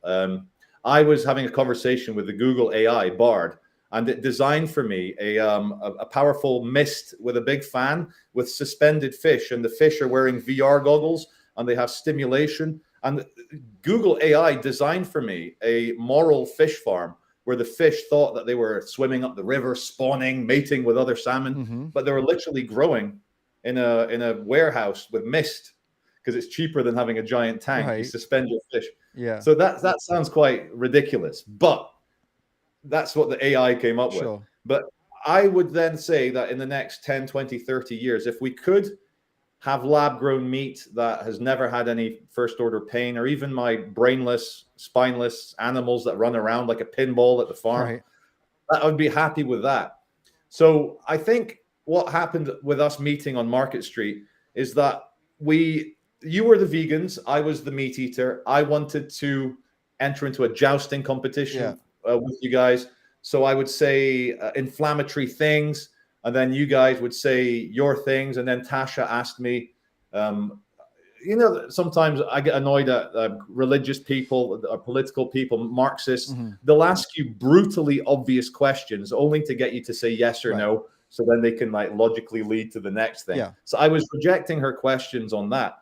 But really, in essence, we were straw manning each other to the point where communication was impossible, which is why this live stream now I think it's important, but I still think that the issue around eating meat is only around the what's the word the ugliness of an animal thrashing about in pain. That's, I think, what it boils down to. Is as a species, it's very ugly, and we know it's wrong. And in fact, we know it's wrong. I don't even need to do the fingers. We know it's wrong for an animal to thrash about in pain or I to mean, suffer. I would add to that that it's also wrong to just sneak up on an animal and shoot them in the back of the head. I mean, Yeah, but it doesn't have any first order suffering when you do it doesn't that. matter though, does it really? I mean, neither does a human. They'd have no first order suffering if you shot them in the back of the head. So I mean, Yeah, but we're doing this political game where we have murder and rape. sure, I And, understand where we take the legality out. The act itself is an act of violence against another, violating their body, yeah, with an act of violence. I mean, it's when there's no need to do that to anybody, human or non-human. yeah. Why would we want to do it for a pleasure, for like a burger? I mean, Well, coming back slightly, I want to take issue with your use of the word violence. mhm, Violence comes from the Latin violat, to kind of use wrongly. Now, violence is defined in law as the unjustified use of force. right. But I would argue, to be slightly tongue in cheek here, that the justification is high protein, high nutrition meat from that animal. So I don't think one can be violent against an animal if the justifiable reason is for nutrition. But it's for no necessary reason though, because you can obtain all of that from a non-animal source. So Yeah. the justification wouldn't stand there. It's for pleasure and convenience, which Yeah, are not but two I things mean, that I'll tell you you, really, it's a very similar argument we're having to the environmentalists. right. Like, we can all agree that if we stop using oil and gas today, it would probably be better for pollution and so forth. Sure. But it's not realistic. And so we need to slowly move towards sustainable solar, wind, Sure. etc. Well, hold up. I And see with where you're meat going. I eating, sorry to intervene. I see where you're going though, and I want to yeah, just point out here that yeah, it's not a good idea for everyone to just suddenly drop oil and gas. We're going to have a nightmare. We'll have national shortage of power, and people are going to go cold, hungry, and end up dying. Medicine won't be able yeah, to get made without oil and gas, stuff like that, right? I get that, but you're not in that position, man. You could literally go to Tesco now and just be like, oh, I'm gonna eat plant-based. That's what I'm gonna do from now on. It's not a big yeah, change for the globe. Yeah, sure, big huge change. But yeah, I'm debating Charlie Veitch, right? So yeah, forget the rest of the world. Um, yeah. you can do that right now. Yeah, I could, but I probably won't because of the various reasons we've discussed over the last hour. Right, that's a cop out, man. I'm getting through to you here, and you know it. Because you're not an Um, asshole, dude. You're a good guy, and you're moved by these points because you're not evil. You're empathetic. I'm trying to reach yeah, out to you. It's not like a debate, yeah, bro. I'm trying to talk to yeah, you, really you. And yeah, I don't know, man. I don't know if it's maybe you're not gonna take this on board here because it's live and because we're on YouTube or whatever. But yeah. I hope behind the scenes that you do like properly like think about the stuff that we've talked about because I come on, dude. I definitely reach you a little bit, right? There's some. I know you've got empathy. Yeah, I buy all my meat. No, I do have empathy, and rationally, intellectually, there is nothing wrong with the vegan diet. Obviously, if you're getting the same nutrition, your B12s and all the proteins and stuff, then there's nothing wrong with it.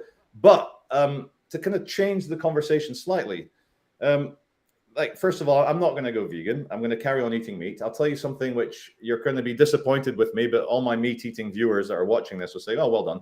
I've gone from buying cheaper meats from like Aldi, Tesco, Sainsbury's now to exclusively buying my meat from Assured Farms, from Marks and Spencer. It's a lot more expensive, but it's smaller farms. They put the name of the farmer and his wife and stuff, and then you can find out which guy killed the cow, Right, and yeah. it's a bit more, a bit more small English farm. It's But like let me just tell you something, man.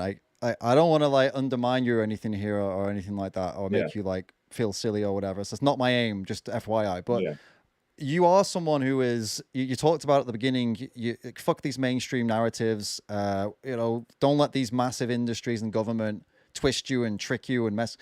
What you're describing now is exactly that to a T. They have made you look a proper cunt. to put it blatantly. You're come on, What am I you're being sat tricked here, by you're the sat here M&S selling meat? me ethical, local, organic. Dude, this all marketing nonsense buzzwords. There is Yeah, little to tiny little differences between those cows and the cows from a factory farm. It is yeah, minuscule. yeah, They might have a slightly bigger space. They might have one of these big spinning massage things that they stand under, but they all go yeah. to the same slaughterhouses. They all get killed in the same way. They're all the same age. It's hardly any different, and you're paying more money for a bullshit marketing ploy. That's all you're doing. You're basically buying away your guilt when you do this. Let me just analyze that for a second. Joey Carbstrong, the guy you've been into some debacles with, he Yeah, goes to these places. He goes to the highest welfare, red tractor approved, assured places and exposes yeah, them. Man, this is what he does. He yeah, chooses those places because he knows that they're full of shit, and yeah. he wants to show the public that they're tricking you, man. The same way the mainstream I'll give you an media does the example. same thing. I buy black pudding from Marks and Spencers, and and I know the butchers in Edinburgh. I'm from Edinburgh. Yeah, McSweeney's in Edinburgh, yeah. and I know that the McSweeney family has in East Lothian all these like sheep farms and pig farms.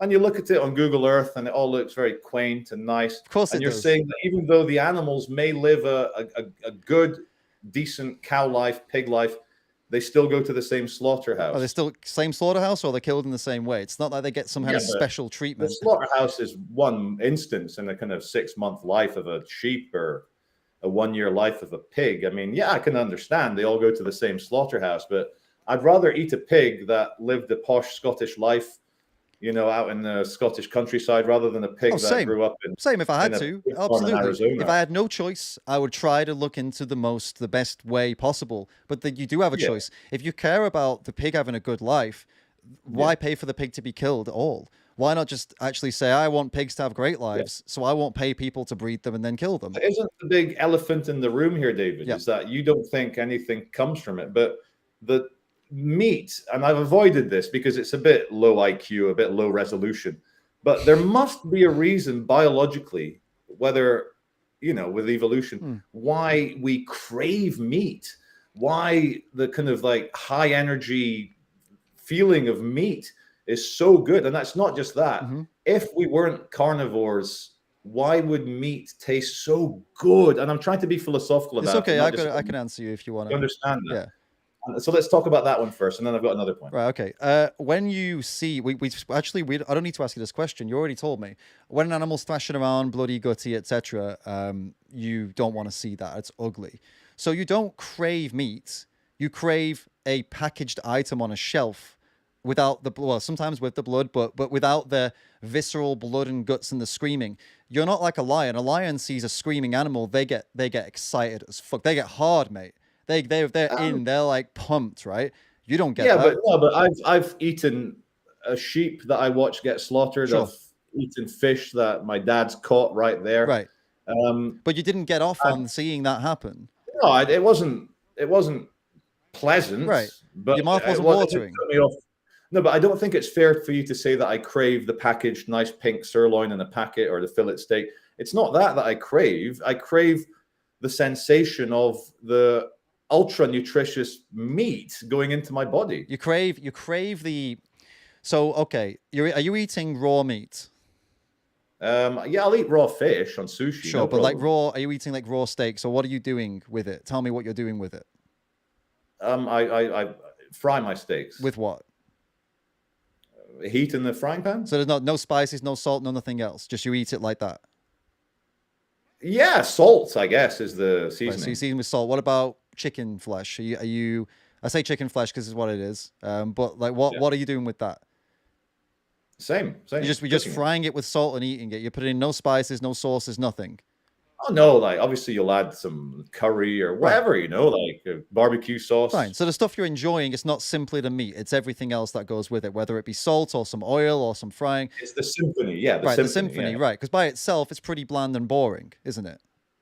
Um, The point is, It you don't have to can admit be. it. It's all right. But the point is that Yeah, like it can be. It it's can be. there's things you're craving, right? You're craving the whole experience of all these things together, all of which can be put onto a vegan alternative, and you'd have a relatively similar experience. But the actual reason that you're craving meat is the same reason as people crave donuts. There is a lot of well, in a donut, there's a lot of fat and a lot of sugar. It doesn't mean it's good for you because you crave it. We crave chocolate too. Kids will eat chocolate not endlessly. Yeah. It's our brains are conditioned in a certain way to we crave cocaine. Do you know what I mean? Like, doesn't that automatically mean that it's good for us? And I think a similar Yeah. thing is going on there with meat as well. Like, yeah, you might crave it, but it doesn't automatically mean that this is something I ought to do. No. The same as cocaine isn't something you ought to snort. Although I don't know if Yeah. that's your thing or not. I've never done cocaine. But yeah, you see my point? Like you can get regardless of the craving, you can get the nutrition from ways that didn't involve stabbing an animal. So again, why not just get the nutrition from that way? Well, I think no, of course, but ultimately, I hope the hour and a half that we've had discussing this shows that I don't think it's a bad thing Yeah. to eat an animal, whereas you do believe it's an immoral thing to eat it, or the whole process of killing it, factory farming, and then eating it. If you don't need Is to, absolutely. If you need to, then it's a whole different concept. It would be wrong for me to call someone in some remote part of the world immoral when they're doing what they need to do to survive, or someone in some survival situation hunted an animal to live. Like, yeah, I don't like it, but it's not like I can morally judge, oh, you're a bad person for trying to survive. Yeah. So let me ask you this then, David. So let's say after you die, and then who knows, but then after you die, you wake up, and then your friends and the technicians are there. They take the headset off and they say, right, Dave, did you enjoy human level? And you look down and you're this like blue spirit thing. Right. Did you enjoy human? And you're like, yeah. And they're like, what did you learn? And they're like, fuck, I thought it was real, and I avoided eating the cyber cows because I thought it was real. Okay. Would you have any regrets if you found out it was all a simulation? Sure. And that you deprived yourself of eating meat? Would you have any regrets? You know what? Let's put this in it. I know you've gone for like an atheist way, but I'll take you one step further. I'll go to a biblical sense. I'll say like I die, I go up there, and God's like, hey, listen, mate, you realize that was all just none of that's real. You might have thought it was, but now you're in the real world. Do you regret it? I'd say no. In that moment, I saw those. I thought it was all real. I saw those animals as real. I saw what they went through. I saw that they were very similar to me in many ways, similar to young babies, defenseless, innocent, couldn't do anything wrong to anybody if they tried because they don't have a sense of what morals even are. Completely hopeless. I had all the power, and I'm proud of myself that I didn't give in to what 99% of the world was doing. And I actually said, no. Do you know what? No, I'm not doing that shit. I don't care if it wasn't real. I did the right thing. And do you know what? Right. God, if it's a Christian God, I think God would be like, nice, man, you're coming in. You're into the kingdom. I respect that. Yeah. I respect that. I've been holding I don't know about other gods, by the way. That's why I'm saying Christian God specifically. I don't know about the other ones, but I'm pretty sure that one would be impressed. All right. So, no, I respect that. I've been holding up my sleeve a line of argumentation that will devastate you, and it's going to wreck every single vegan in the comment section. All right, then. So I've been saving the best for last. Now, and please interrupt me and tell me to fuck off if you understand the kind of Tasha Peterson line of questioning and logic that I'm going to try and do on you here. All right. Let me try and do it in such a way. Okay, let's just go on this one. Do any animals die in cultivating plants and flora? And, you're better than this, man. You're much better than this. You're angry already. Go on. You're much better than this. Do any animals die in cultivating for farming vegetables? Yeah, the most crops grown on Earth are grown for animal agriculture, to feed the animals in animal agriculture, which they're about land animals, 80 billion, including sea animals, about 3 trillion a year killed. Yeah. So if cultivating crops has some incidental death, you would call it, meaning that incidental, as in like it's not. So the deaths, some of them are accidental, some of them are preventative for the crops. The farmers will go out and kill, and also the machines sometimes, unfortunately, animals. I mean, they're like what machines? Like harvesters, big combine harvesters. So like 2 to 3 ton machines. So if an animal gets caught up in it, it's kind of like driving a car. It's like, you've got to ask yourself what kind of headspace the animal was in at that point, to be honest with you, if you don't see that coming. But yes, it happens. Most of it happens for crop farming, for animal agriculture. So if people have an issue with that, actually eating plant-based is gonna contribute to less of that. Sure. So yeah. I understand. So let's say I've got 10 acres of farmland. Yeah. And I can either grow, say, I don't know the maths, 10 cows on my 10 acres. I don't know. I don't know the internet, but Right. either I can do 10 cows or I can grow 10 acres of soybean or corn, maize, wheat. Okay. So when I combine harvest my 10 acres of wheat, will I kill more animals than 10? You would need to provide the food for those cows. So if you're talking about you're going to have them just out on the land grazing or something like that, you're going to need a hell of a lot. Quails, the sheep are just on the hills. Well, then the issue is you're going to need a hell of a lot of land for that. And you as an individual might be able to manage that, but you can't prescribe that for the world. We'd need land that we don't have, basically, for that. So, but will combine harvesting 10 acres kill more than 10 animals? Well, combining 10, I couldn't say. I couldn't actually say. Oh, come on. No, because there is data. There's data that's out about that shows that no, it probably wouldn't, and then there's data that shows it does. It depends on whose data you're looking at. There's some blown out of proportion data that some of these carnivore types try to use, and then it's been proven that those numbers have been fudged a little bit. So the answer is, I mean, if you want me to guess, I mean, I could guess that, if you're including insects, then well, absolutely. Well, no, but let's ignore insects. Okay. Let's go vertebrates. Oh, then vertebrates, lizards, frogs. Then mice, highly likely no, then, because the thing doesn't move that fast and it's multiple tons and it's rocking the earth. You'd expect most animals to be out of there immediately. The same way that you don't, you see how many lizards do you see on the road? How many rats do you see on the road? Not many, but there are cars constantly because they're not stupid. They're like, oh, that's a big fucking machine heading this way. I'm not going to run out in front of it. And occasionally they do. Come on, David. Roadkill is so common. Go to any warm country. There's lizards and mice. Sure.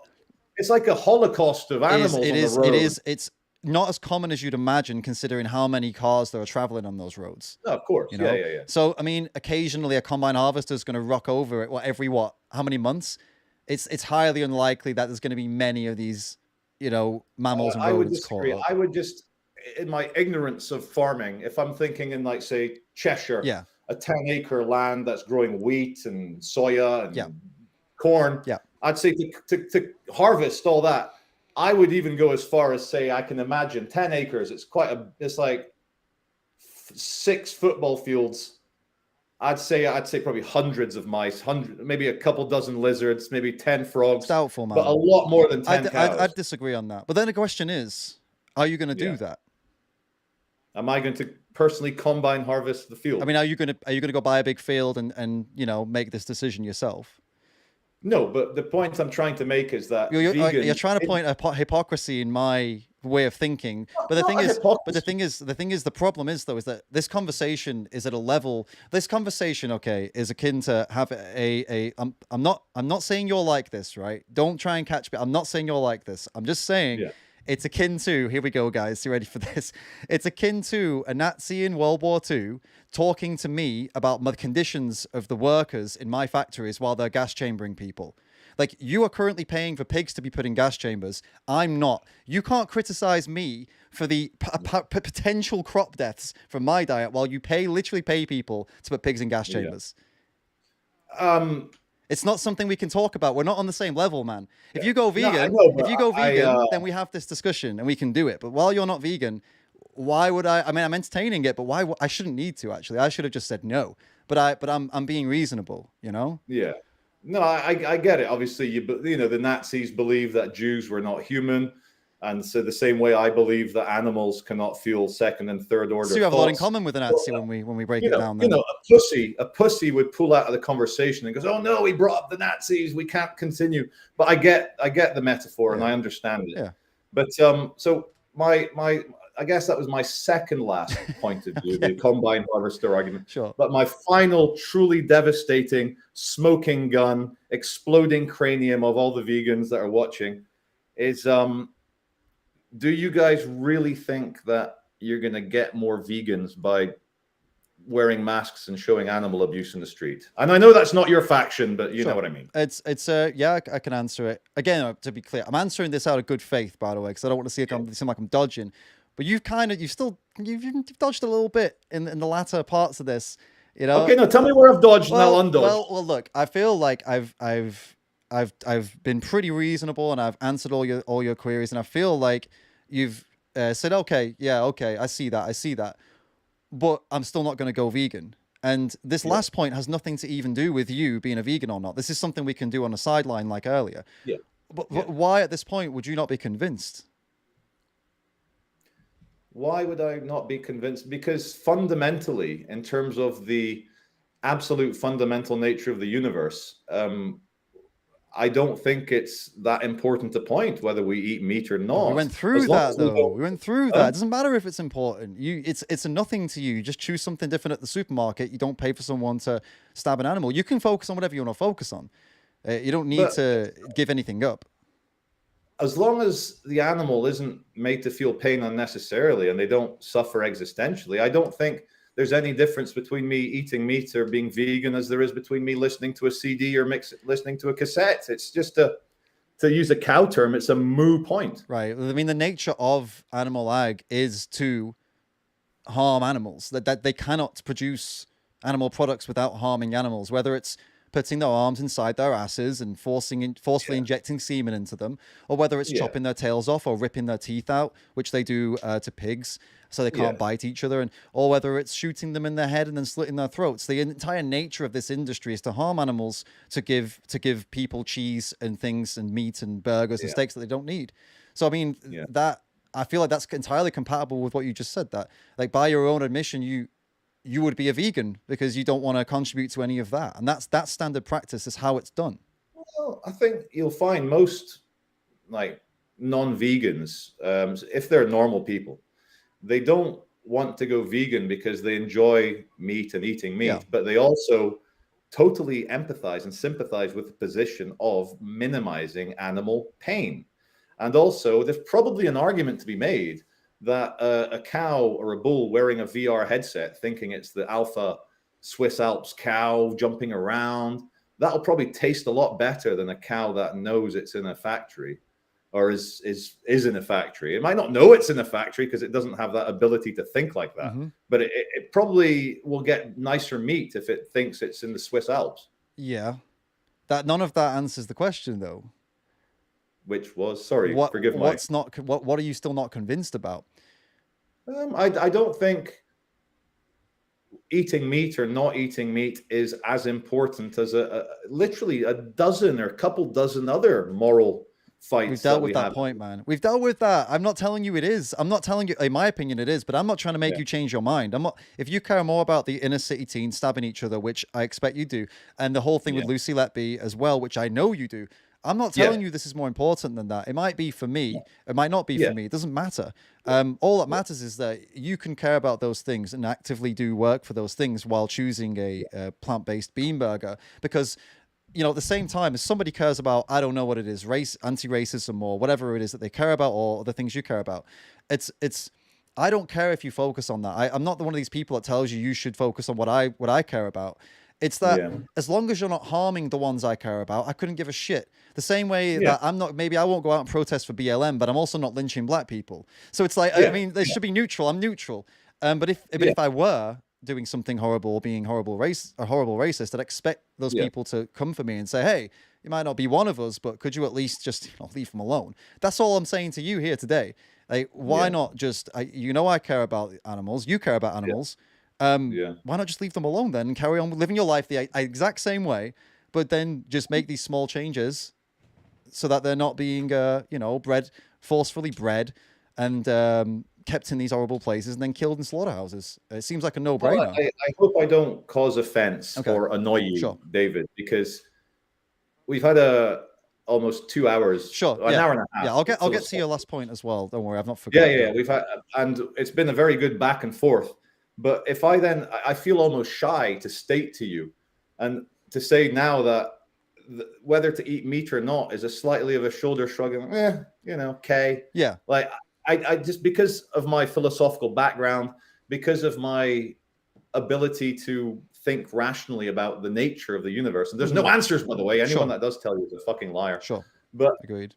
because I'm only here for literally a fart amount of time, like Yeah. my 90-year life, I hope I make it to 100. Sure. But let's say I'm only here for 80 years. Then my existence has been a fart. Yeah. A fart. Yeah. And on this infinite timeline from the Big Bang to the heat death of the universe. I don't think whether I eat animals who have no existential ability to suffer is that big a deal. I don't want to offend you, but I don't I think it's I'm not that big trying a to deal. tell you it is. Like I said, it is a nothing. It is almost like a it's such a minor change you would make. It doesn't require you to think it's a big deal. I'm not trying to convince you it's a big Yeah. deal. I'm not trying to No. convince you of anything. Actually, you agree with me. You've Yeah. rescued animals. You've raised animals. You say you don't want you don't want to see them hurt. You would rather they weren't hurt. You care about their Yeah. welfare. I'm not. I don't Yeah. even need to convince you of anything. Those are things you already believe. So Yeah. it's either you hold those beliefs or it's nihilism. And it's like actually I just couldn't care less about them. But it can't be Yeah. both, man. And I don't think Yeah. it's. I think the nihilist point you just brought up there, which is borderline nihilism. I don't think it's that one. I think that's the one we've reached now after 2 hours because, frankly, I don't think you've got anywhere else to go other than to say I don't care, which is, I understand. I'm not trying to put you on the spot with that. I'm just saying I think Yeah. that's where we're at. So I'm happy to pause that there and maybe Yeah. we come back to this at a different time because Yeah. I don't think we're going to get Well, anywhere. If you're going for I uh, don't care, I think the conversation there has to stop because I don't yeah, believe you. I knew you'd One, get. I I don't knew believe you'd get you. angry at I'm not me. angry because one, I don't believe you. I believe you do care, and I think that's Yeah. dishonesty. And the reason I think we've got there is because you backed into a corner, and that's my fault because that's what we've been doing. We've been having a debate, a discussion, and Yeah. I don't think I'm going to break through. So that's why I can Well, talk about the AV stuff, the masks and yeah. stuff, and then we Yeah. can close up basically. Okay. No, I'm really happy you used the nihilism side of things. I'm very much against nihilism. Nihilism comes from the Latin nihil, which means nothing. So it's a belief in nothing, like nothing. I don't believe in nothing, David. Sure, that's my bad. Maybe I And don't understand what it means. I guess sorry. no, I'll no, no. clarify. But it's like When I in used the the word like the nihil, sorry, I'll just tell you. When I used the word nihilism, I meant as in like a oh, what's the point? I don't really care. And this nihilistic towards this specific topic, like what's the yeah, point? Whereas like up yeah. until now, that I guess like yeah, that's yeah, the like first time you've gone down that road. So I'm assuming that's because you're just kind of tired of talking about it. That's why I'm no, saying no, maybe we not at can all. wrap up. Not at all. It ties in with the natural philosophy. It ties in with the kind of what is the fundamental nature of the universe. And when you say that you've backed me into a corner and that you're like saying, why? You know that scene in the Matrix where Agent Smith grabs Neo. Why don't you just fucking give up, you little shit? Sure. And the Neo's like, I feel like the guy going, It's like you're trying to not indoctrinate's too strong a word. You're trying to convince me of something. And because you're so invested in that moral world, and in terms of that, you're probably one of the more moderate vegans I've ever spoken to. But I can still sense your frustration that even though we've had this high order philosophical discussion sure. about veganism or not veganism, you still seem disappointed that I'm not a vegan at the end of this conversation. Well, of course it's a disappointment because you say I'm trying to convince you, or I suppose you would say indoctrinate or convert or whatever, but I'm not. Yeah. I'm working on what you told me. That you told me what you believe. Yeah. I'm not trying to change your mind. I'm trying to. I'm trying to get you to commit to the things you say you believe, and I would hope that you would, because I care. I don't give a shit if you call yourself a vegan or not. I really couldn't care less. I care about animals. You care about animals. I do the things in my life to try and be good to animals. You're not doing those things. I would hope you would start doing those things because you care about animals. That's not indoctrination. This is a simple step by step to this conclusion of, okay, you sound like a vegan. You've sounded like a vegan multiple times in this conversation, to be honest with you. The way you spoke about animals and the empathy There's a lot of crossover between the morality of veganism and the morality of any normal British person, I think. Yeah. I mean, yeah, absolutely. And that's why it's disappointing that people still pay for these horrible things. But, you know, I'll tell you something. Like, this might placate you or at least reassure you that I'm not trolling at this late stage. And I hope your viewers see that I'm there were some comments on the VFC, the big heavyweight thing, where people wrote, I hope Charlie takes this seriously. Sure. And that stuck with me. So I hope people see that I have taken this seriously. But you know the expression, when in Rome, do as the Romans. Yeah. I think we can both agree, if we are going to Elon Musk the stars and we're going to go to Alpha Centauri and there's like a 17-year space voyage, of course the astronauts will probably be on a vegan diet, because can you imagine raising animals in like outer space? Probably some kind of dry, vacuum-packed, super protein packed thing that they eat that's most likely going to be plant-based. There'll probably be vegan astronauts, and that might be in 100 years' time, 200 years' time. Yeah, most likely. But I say now this might be opening a can of worms, and I'm sorry. You've opened a few. Yeah, go on. Yeah, we'll see. But as a humanitarian, as someone who loves people, I also am sometimes alarmed by the devastating nature certain parts of the world harvest their forests and their wildlife and animals and bushmeat and so forth, and like chopping down forests, which kills the animals for their fire. And we're having an issue in Sri Lanka because of the price of oil and gas has shot up. People are chopping down the forests, and instead of eating dairy farm cow, they're eating wild boar, or they're eating fancy pigeon that's endangered. Now, this is the massive can of worms I'm having here. Yeah. The planet has 8.5 billion people, or what have you, right now. Right. Within our lifetimes, David, it looks like it's going to get to 10, 11 billion. Right. Now, whether that's sustainable or not, that's for a different discussion. But, for me, as a meat eater, we're talking about first order thoughts. Yeah. Now, this is where you maybe write me off as a crazy person, but hear me out. And viewers, hear me out. Okay. Tuck yourselves in, get ready. Strap yourselves in. There may come a time in the next 100 or 200 years where we truly have to think about stopping people from harvesting the entire Amazon basin, or harvesting the last remnants of the Indian or Pakistani forests. Yeah.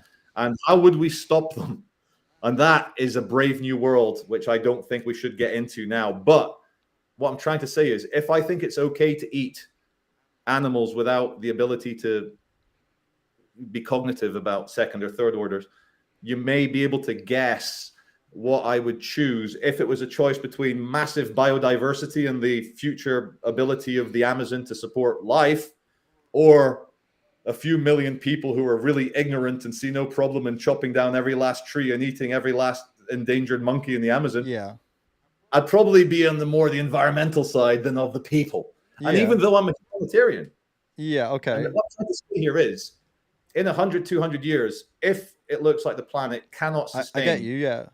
Yeah, you get what I'm saying. Yeah. So there's no black and white. Sure. Everything is a nasty shade of gray. Okay. And one man's freedom fighter is another man's terrorist. Sure. But also, one man's fascist might be celebrated by the Polish people as like the defeater of the Soviet Union. Yeah, okay. It's complicated. Okay, basically, I get the point you're making. It felt like the point you were making was that basically things are complicated, like overall summarized. Yeah, it's complicated. So please don't write me off as someone that's not open to reason and vegan arguments, because I am. It's just that I still choose to eat meat. I know. I'm not writing you off as someone who's not open to the arguments, but I am writing you off as someone who's not willing to act in accordance with the conclusions of the arguments that you agreed with. And that is disappointing, obviously, but I never expected it from one conversation. And I hope that this conversation doesn't end up becoming some big ego battle between us. Because honestly, for me, it's not like I'm gonna hail victory if you go vegan and I'm gonna be, oh fucking see, look how cool I am, I told him so. I'm just gonna be fucking incredibly happy to welcome you to my world, and to have you on as a vegan, and to like have your voice in a voice of reason, a powerful voice, because you're a very powerful speaker, to join. Like, this is not going to be like a I win, you lose thing. It's going to be that we both win. So I hope that's what I leave you with today. That's what how things are. It won't be. Yeah, and I got that general. Brotherly, and I'll call it brotherly. You've been wanting me to join the tribe, and in a brotherly, friendly not way. really. No, it's not the tribe. It's like my circle, like me. I have my own things, and I like, not just because you're a vegan, I wouldn't be like, oh, you're my mate now because you're a vegan. It's that I think you're a decent guy. I think you're a decent person. I like a lot of the things you say, and this is really important, I think, and you agree with me that it's important. You don't, but you agree with all the arguments that I've made, and we've come along this way. So that's what I'm hoping for. I'm hoping that for that, not for hoping for a victory. That's not where I'm at. I hope ego doesn't get in the way of any of your thoughts moving forward, basically. No, thank you. But I hope we can say that you've mentioned that I've agreed with a lot of the arguments. But just so that we're crystal clear, if I remember, they were all about the fact that it's better to not have animals feeling pain or suffering. And that 100%, but how we go about that, we have fundamental differences. Well, it's as simple as don't pay people to put animals in pain. That's it. That's there's no difference in that. You agree with me, you just don't want to do it. That's where we're at. You don't want to But do it, but again, you it's agree. the whole argument about justified, justifiable. Yeah, Do we yeah, get yeah. something out of I it? think that's what it boiled down to be honest. That's where I'm at. But listen, let's. You asked one question. I don't want to dodge it, and then we'll wrap it up, I guess, because it's been a while. I guess I was thinking an hour, but here we are. I Um, know it's flowed really yeah, yeah, well. yeah. Yeah, You asked about the TVs showing animal ag and the masks, and do I think that's a good thing to convince people? I mean, I know, like factually it is because a lot of people have actually joined those groups and come back and said, I want to help. This reached me, this touched me. I don't want to be part of this. What can I do? And then they yeah, say, I'm going to go vegan. I'm going to come do the same thing. That's very common with that specific group, Anonymous for the Voiceless, they're called. They get a lot of yeah. people joining from the actual events, which means they've gone Okay. vegan and joined. There's another group called We the Free. They do the exact same thing but without masks, and they have similar results.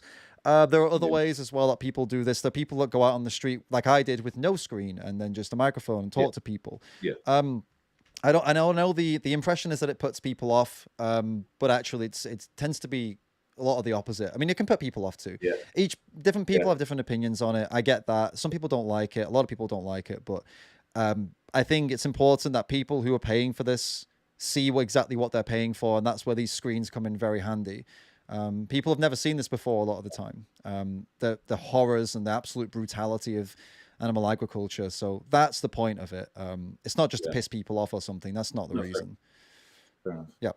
Well, that's great. Now, my brain was going like, could you tell me the top, like who in history or current events, who are famous, wonderful vegans who people can look up and say, oh, that was interesting. Who are they? Oh yeah. So there's this guy called David Rams. I This was going guy. to joke. I was going to say, I bet he's going to say, Yeah, I'm in this world, but obviously there are people who've been around a bit longer and with a bit more coverage. And there's Earthling Ed. He's a great guy. He's a British guy. Yeah, Earthling Ed.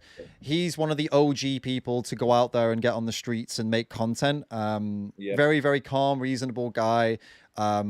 A lot more vanilla than I am, for example. He keeps things very, very soft and calm, and he's firm, but yeah, he's very reasonable. He's a yeah, great one to go check out if you're interested in lots of data-based stuff. And if you're yeah. looking for famous people, anyway, he's a very famous Right. like social media. You've come into contact with Joey Carbstrong a couple of times, I believe.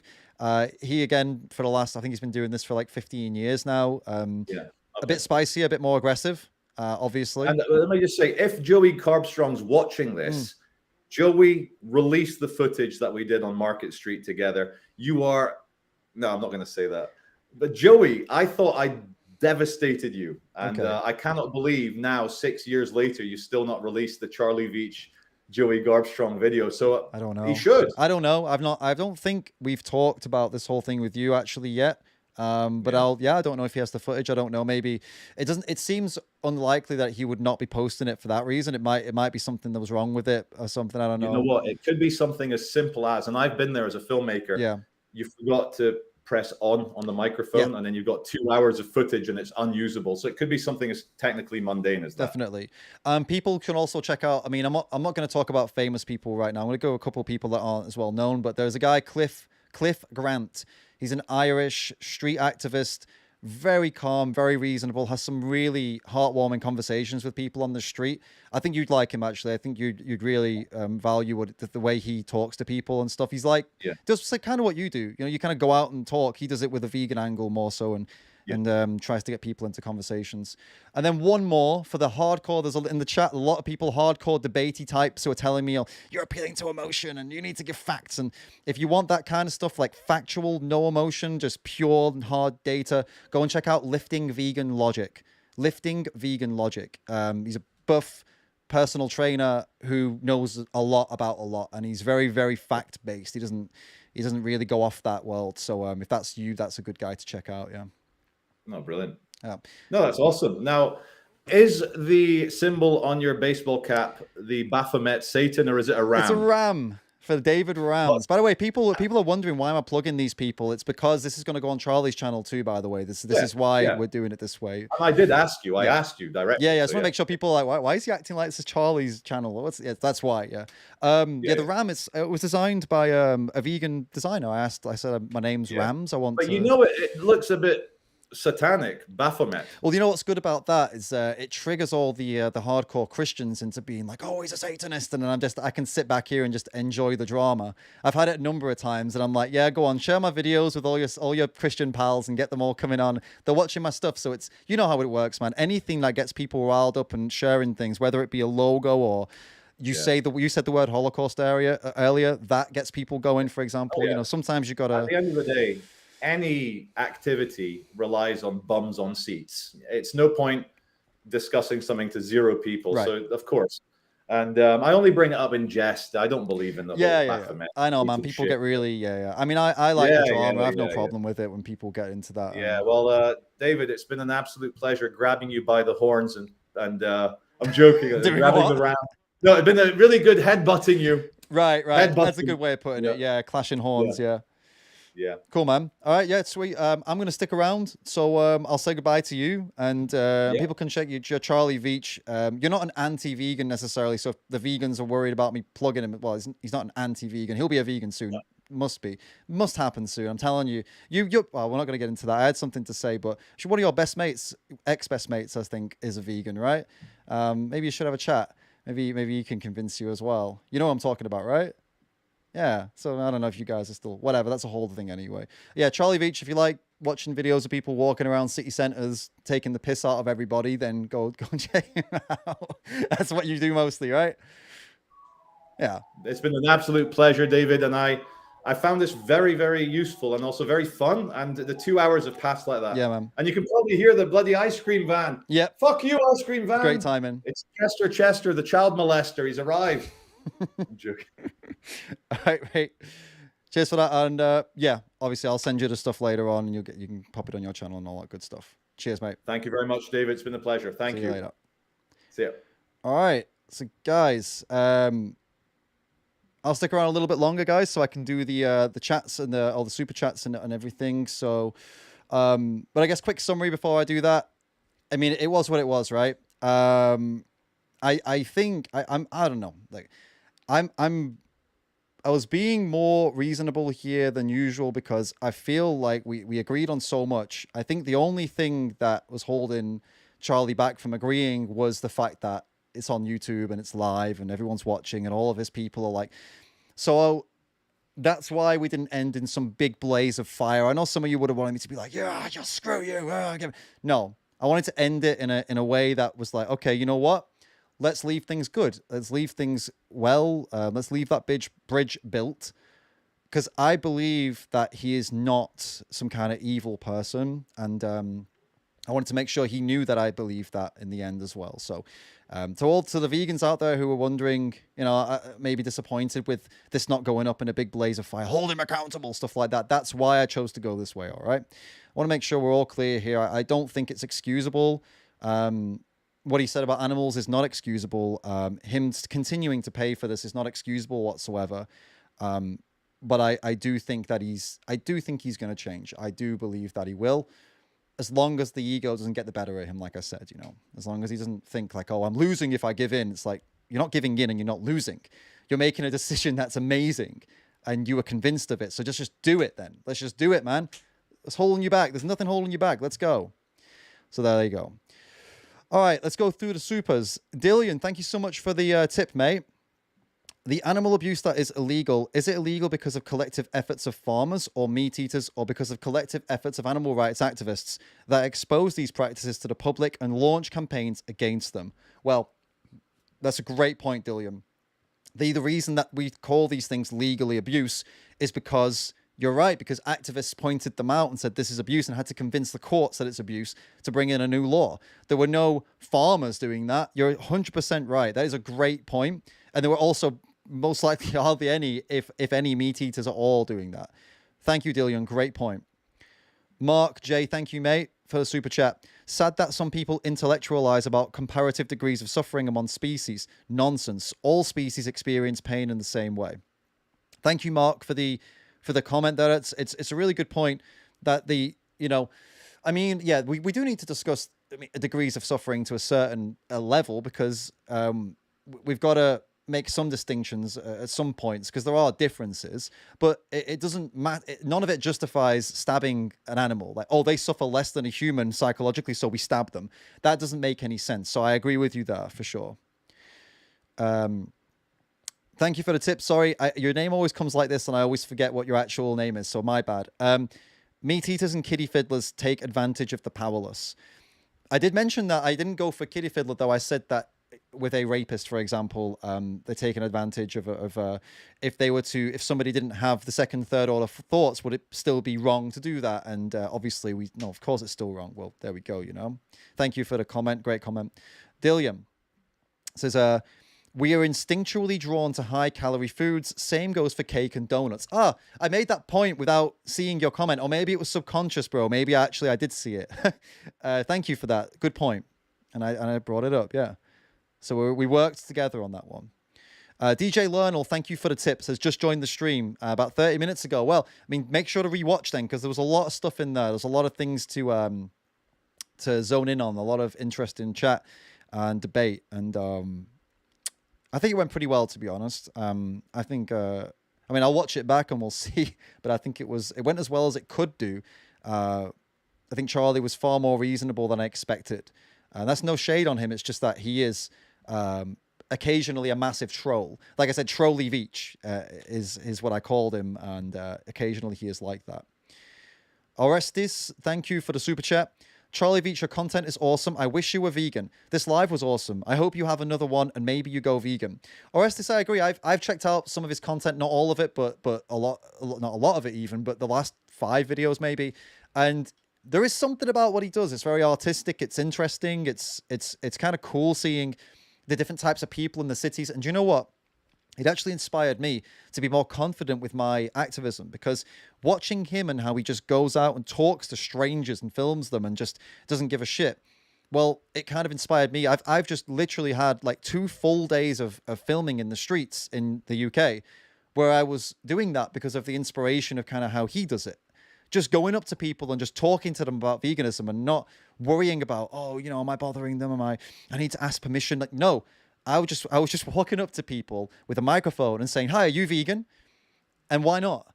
And I did that like multiple times and had some incredible conversations, and some really interesting stuff came of it. So yeah, Orestes, I agree. Charlie has some content that is definitely inspiring for other people who create content like that. And so yeah, it was really good. Yeah, useful for me to see that.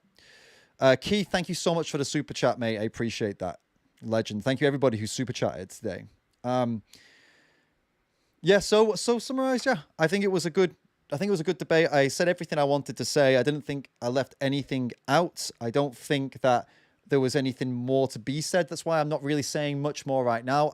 I'll double down on what I said, that I think that the arguments I put forward were good and he accepted them pretty much all.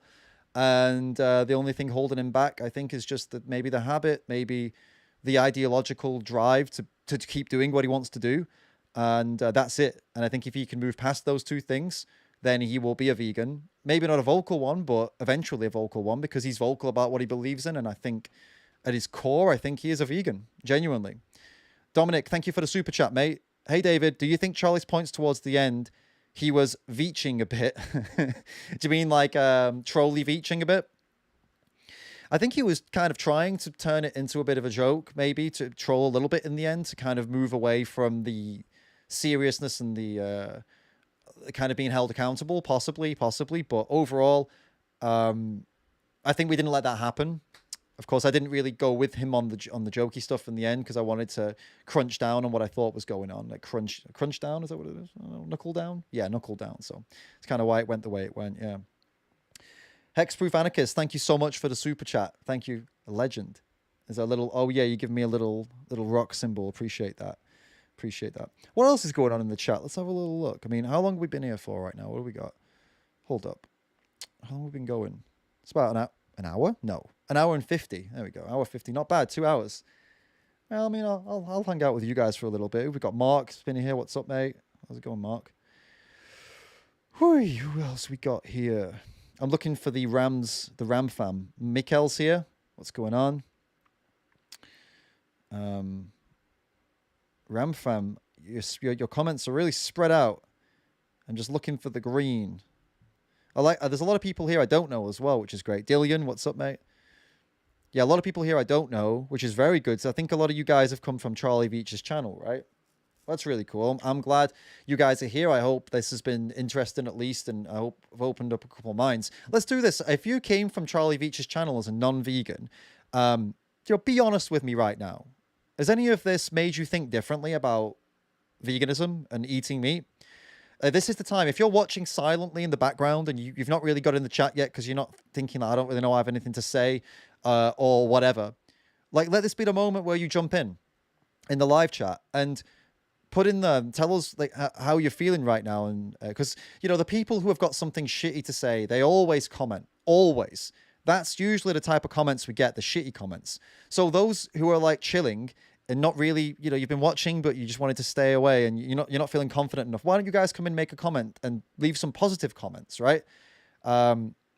Positive comments, people making positive comments rarely happens because that type of person, people are not as driven to be positive as they are to be negative.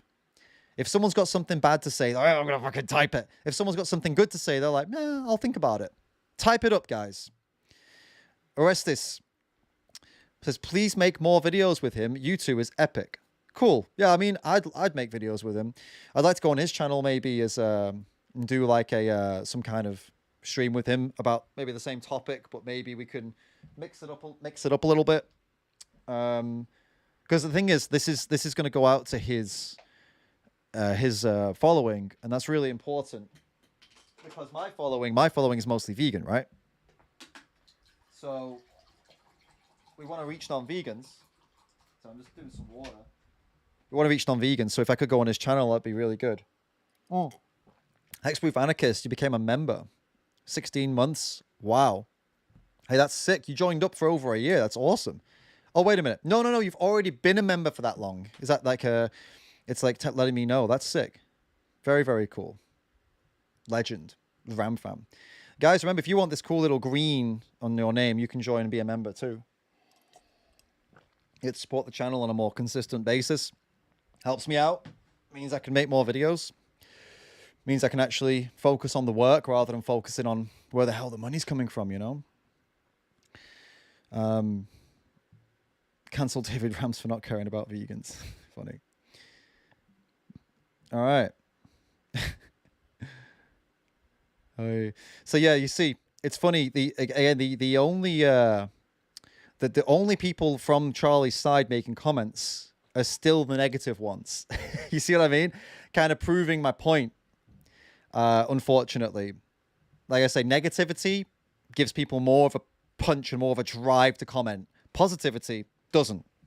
Positive comments, people with positive mindsets don't really comment, especially if someone's positive, but they just changed their mind, then they wouldn't necessarily comment because they're still figuring it out. So what you tend to get is just pure negativity from But this is good though, because there's over like 250 people watching, or 200, almost 250 people watching. So there's definitely some people that are having a moment, which is nice. I see a comment from Keith. Thank you for the super chat, mate. I'll wait till it pops up and then I'll read it out. It's just a bit of a delay with it popping up in the system. All right, but I will check that out soon. And remember, guys, if there's a comment you really want me to respond to, you can drop a super chat or use the Streamlabs link in the pinned comment, and I'll get to it as I've gone through. I think I've gotten through every single one of them so far. Thanks to everybody who was doing it when we were going live. I saw your comments. I appreciated them. I don't know why Keith's comment isn't coming up. All right, Keith, I'll put it up manually if it'll fit. Let's try. All right, hold up. Let's try and sort this out for you. Yeah.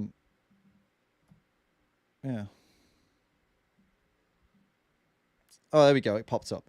Sorry, David. You have to watch more CV Charlie Veitch videos. He's 100% a narcissist, xenophobic, transphobic, anti-Semitic, and homophobic. Are you the same? I know I don't believe I am those things. I've not seen any reason to believe he's those things either. Narcissist maybe. I think he'd be the first to admit that. No, I'm kidding. But I don't know. I've never seen him. I've not seen anything xenophobia or transphobia or anti-Semitism or homophobia from him, to be honest. Yep. So can't comment on that. And yeah, that's. I don't know what else to say. Thank you for the super chat. I don't know what else to tell you there, mate.